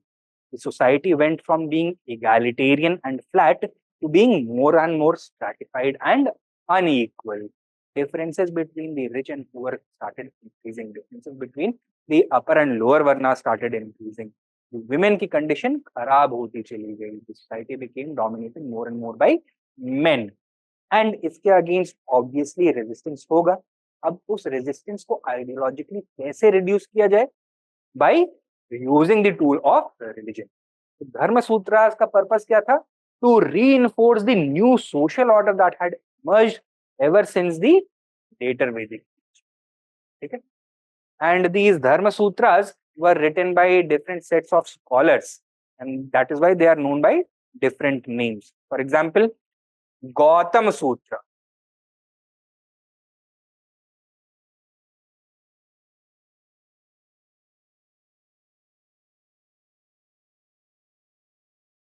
अपस्तंभ सूत्र, वशिष्ठ सूत्र, बौधायन सूत्र,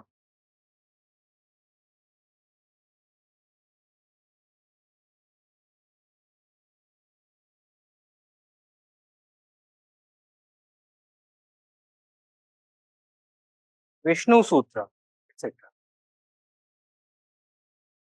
किनके नाम है? Names of the different scholars and philosopher, the priests who compiled these Dharma Sutras. Is this clear? Now Dharma Sutras जो होते हैं ना, they are part not only of Vedangas, at the same time they are also part of a separate category of Smriti literature known as dharma shastras. Okay, so one line you can also add, dharma sutras are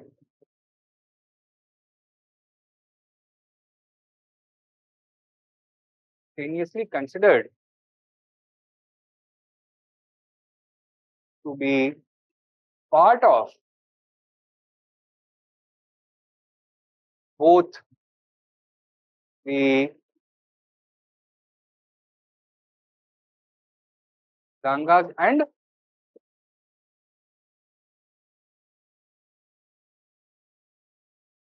dharma shastras. Dharma shastras is another category of Smriti literature. अभी आगे आएगा. ठीक है, पहला category of Smriti literature क्या हो गया?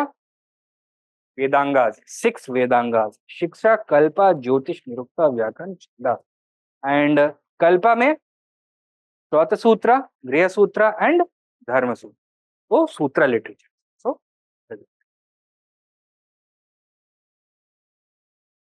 Second category of Smriti literature, उपवेदास.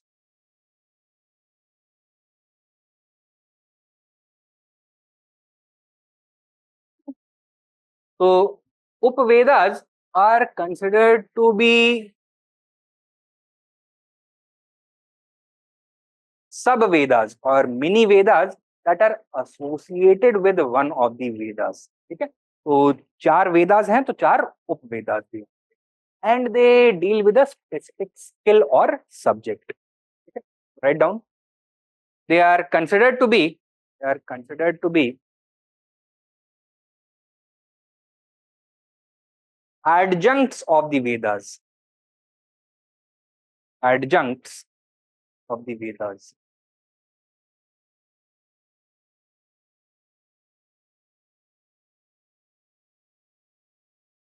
Dealing with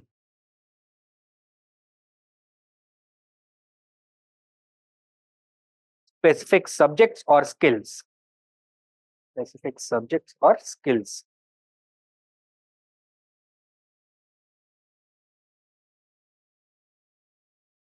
तो पहला Ayurveda.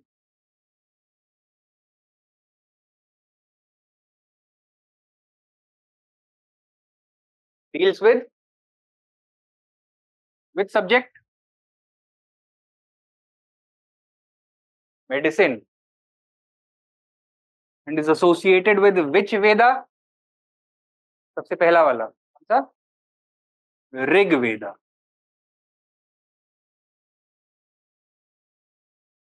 Second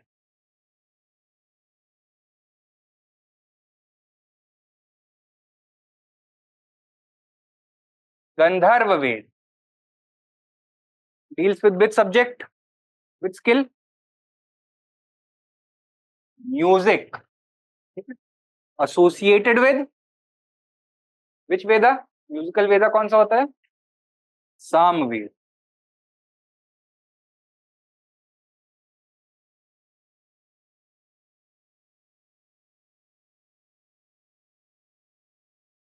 Then we have the Dhanurveda. Deals with which subject? धनुर, bow and arrow. ठीक है, आर्चरी, तीरंदाजी.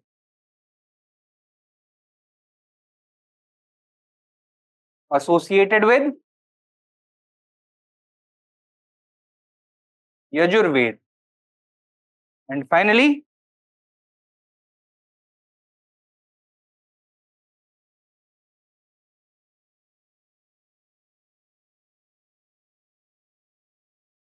शस्त्र शास्त्र. शस्त्र का मतलब क्या होता है? वेपन्स. तो it deals with warfare and weaponry. This one is associated with the last Veda. कौन सा?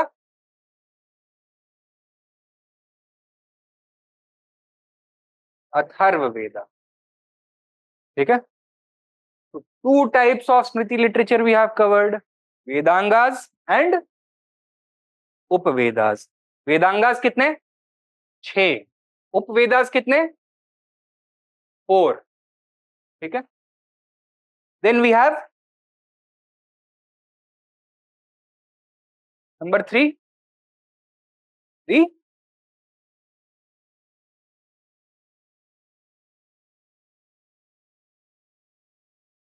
धर्मशास्त्रास. Right? क्या है subject matter? What is the subject matter that they cover? These are ancient Indian law books.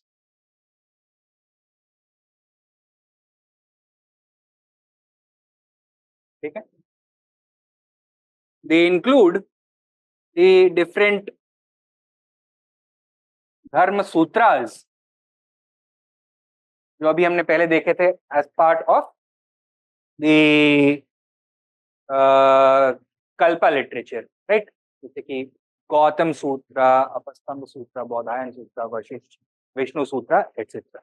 Right. तो धर्म सूत्र यहाँ पे subject matter क्या होता है?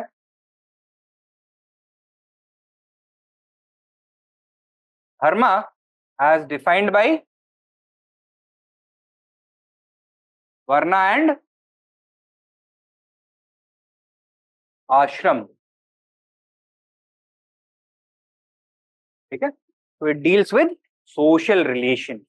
It imposes several rights and duties upon different sections of the population.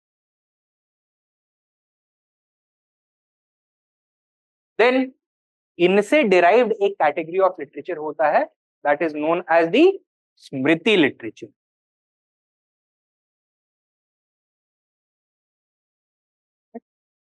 अलग अलग legal experts and scholars, jurists ने इन धर्म सूत्रास को अपने तरीके से interpret, and they have come up with their own versions of law codes. These are proper codes of law which are legally you can say enforceable. अलग अलग regions में, अलग अलग टाइम पीरियड्स में these different law codes were observed with varying degrees of you can say enforcement. ठीक है. These include works such as the Manusmriti, the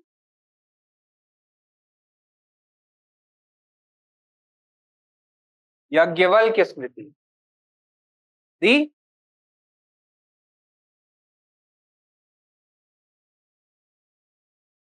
Parashar Smriti,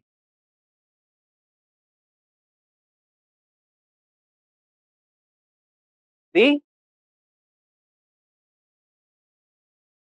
Gautam Smriti, etc. ठीक है. क्या होते हैं ये? These are codified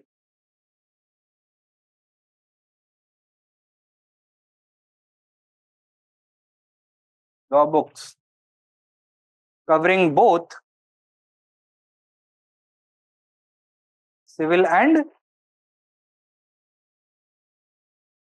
criminal law.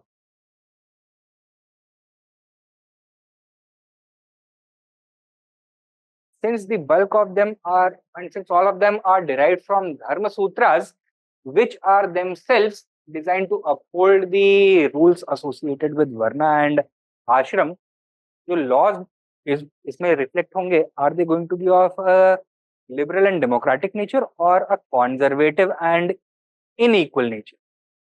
Conservative and unequal nature क्यों? Okay. And then we finally have commentaries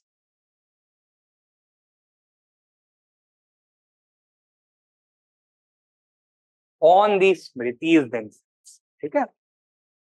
In the form of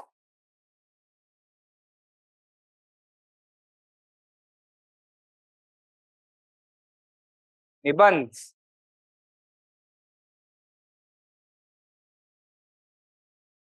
निबंध क्या हो गए? These are lengthy treatises which are written in the form of commentaries on the Smritis. For example, ये यज्ञवल्क स्मृति था ना, इसके ऊपर 8th सेंचुरी में एक दूसरे स्कॉलर नोन एज विज्ञानेश्वर, उसने एक कमेंट्री लिखा नोन एज दी मिताक्षरा. अब मिताक्षरा में किया क्या गया है? The laws mentioned by Yagyavalkya have been interpreted in a fresh light in order to fix in the context of the early medieval period in North India. Rajput पॉलिटीज और societies के लिए उसको मॉडिफाई किया. ठीक है. निबंध, these are treatises.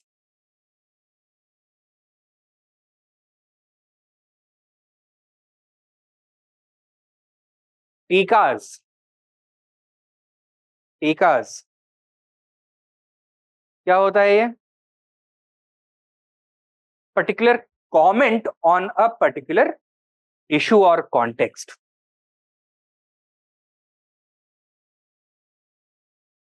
Is a commentary, right? तो for example Yajnavalkya Smriti talks about, let us say, the rights of women when it comes to the inheritance of ancestral property. ठीक है. याज्ञवल्क्य स्मृति क्या बोलता है कि हाँ अलाउड है. ये कमेंट्रीज क्या बताएंगी कि किस कॉन्टेक्स्ट में women should be allowed to inherit property. What should be the virtues that a woman must display in order to be able to inherit property? What are the conditions under which a woman would be ineligible to inherit ancestral property? ये सारी चीजें वहां पे बताई. And संग्रहास,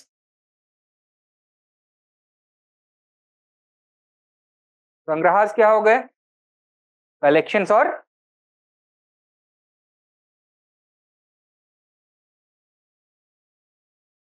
compilations. These acted as legal manuals, right? तो for example किसी भी एक पॉलिटी में मान लो एक नया लॉ आया, some legal justification would have to be found for it, right? So the legal scholars are going to go through all these ancient Indian law books and relevant portions के वो एक नए chapter के अंदर compilations बनाएंगे in order to justify this new policy or argue why certain other policies are not suitable. These are the commentaries on the Smritis. Dharma Sutras, Smritis, and the commentaries, they fall under the category of Dharma Shastras. क्या है ये? These are ancient Indian law books. So third category was the Dharma Shastra. Fourth category,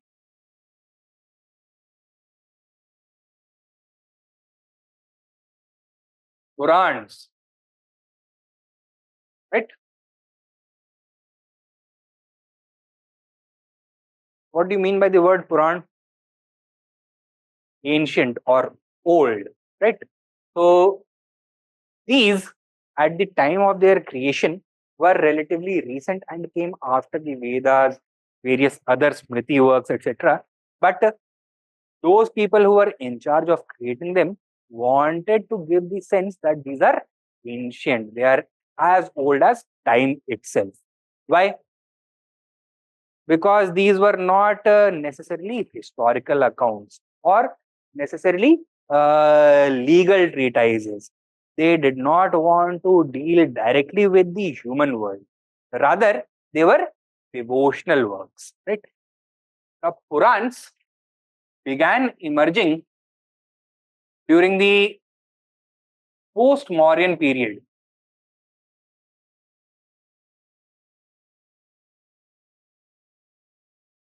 But the bulk of them were compiled during the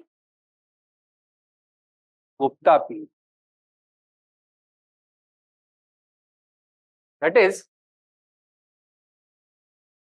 2nd century BCE to maybe the 6th century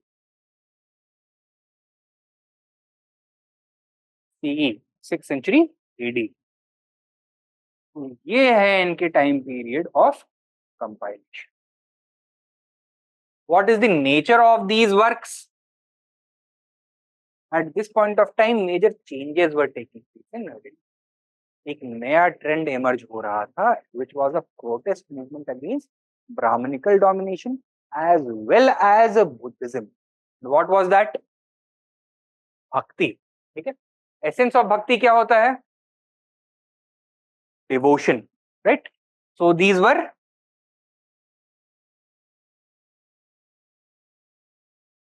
devotional texts dedicated to different gods and goddesses. They carried the legends of different gods and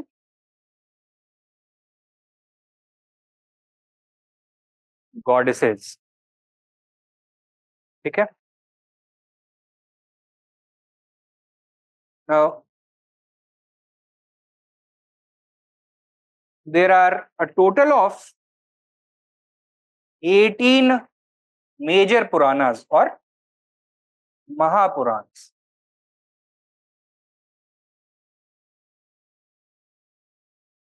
And numerous Uppurans or minor Purans. ठीक है. Now, 5 important features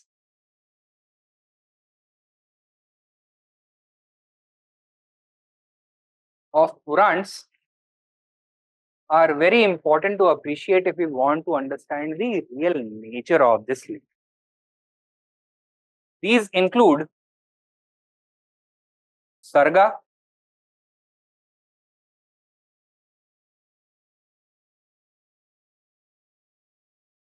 Pratisarga,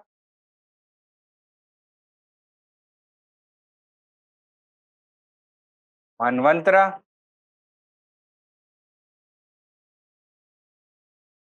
Vansh or Vamsa, and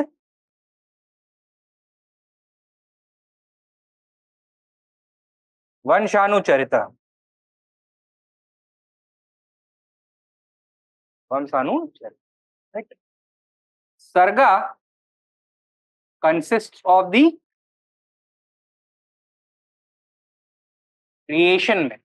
Mythological tales हैं ये. So each of them tries to explain the process of creation in their own way. अपना एक खुद का mythology develop करने की. Another element is Pratisarga. So according to the Purans, the creation of universe है, is it a natural phenomena or a divine phenomena, supernatural phenomena? God was responsible. Okay, in most cases, Brahma is the creator. Pratisarga, right? According to the Puran writers, the universe is not permanent. It is temporary, right? God has created it and God is going to destroy it also. But केवल एक life cycle नहीं होगा, multiple life cycles. So once destroyed, it will be created anew.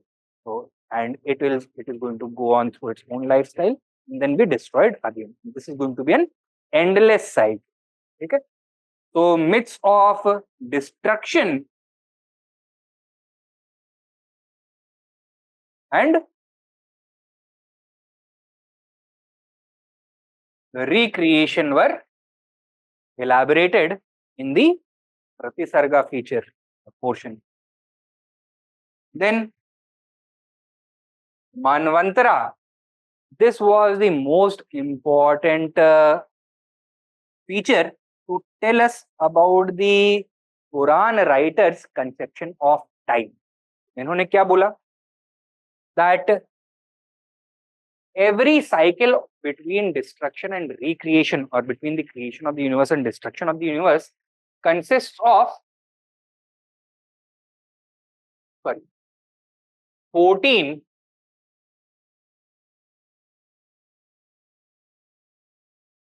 Manavantaras, right? Manav means, or Manu, right?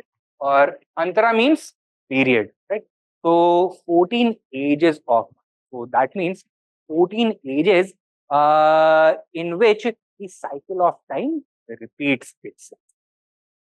And each of these 14 mantras consist of 4 yugas. कौन सा? कौन कौन से? कृत युग, त्रेता युग, द्वापर युग एंड कलयुग, राइट? तो ये 4 युगास 14 बार रिपीट होंगे before the universe is destroyed then recreated, right? तो किस तरह का कंसेप्शन ऑफ टाइम है? A combination of the linear as well as cyclical flow of, तो ages of Manu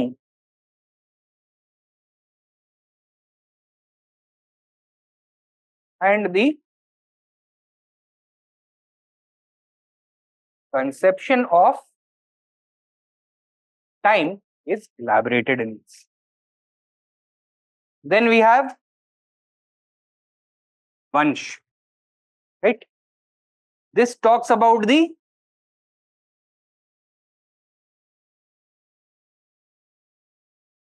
genealogy of different gods and goddesses.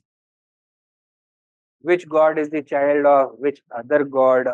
Which god is the relative of which other god? किस lineage, किस dynasty से ये different gods and goddesses belong करते हैं, right? Gods, goddesses and sages, ठीक है? And finally we have Vanshanucharit. What are these? These were the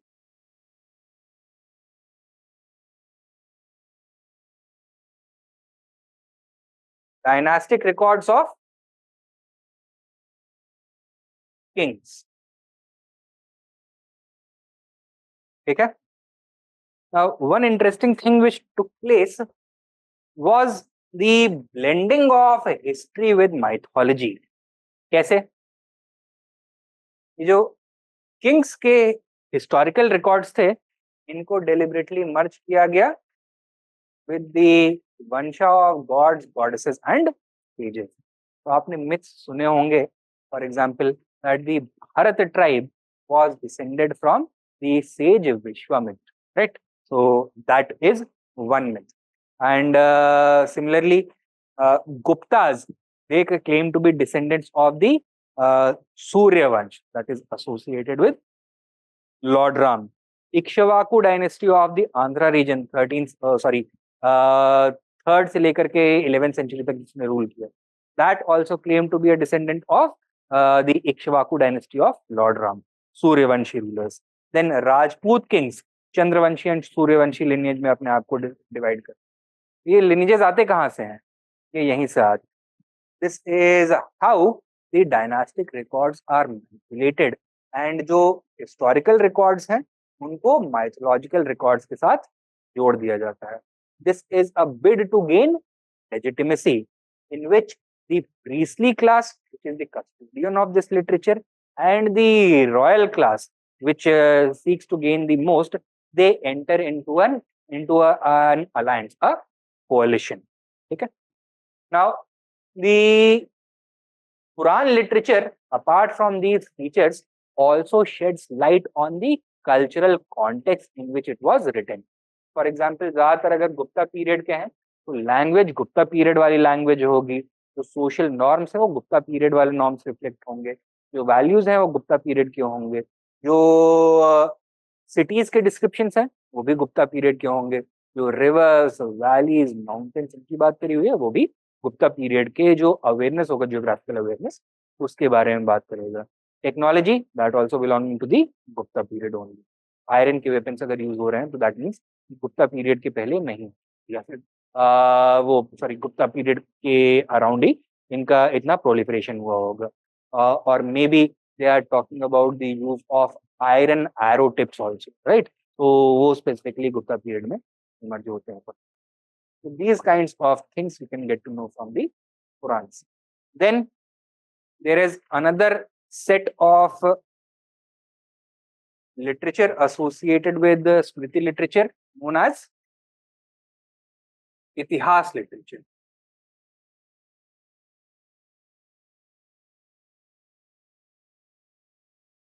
क्या है ये इतिहास literature? The epics, the great epics of India. कौन कौन से? The Mahabharata and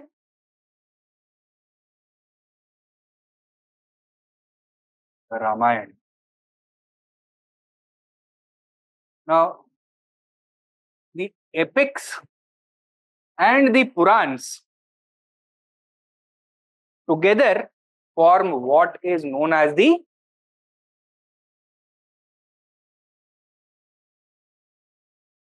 Itihas Puran tradition.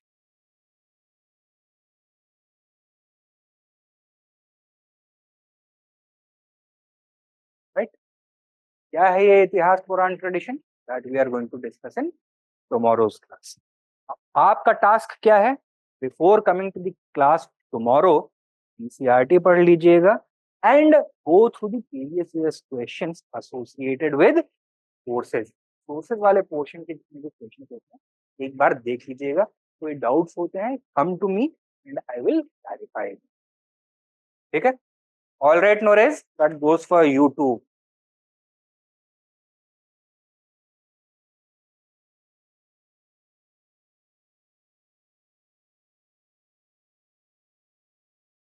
Clear?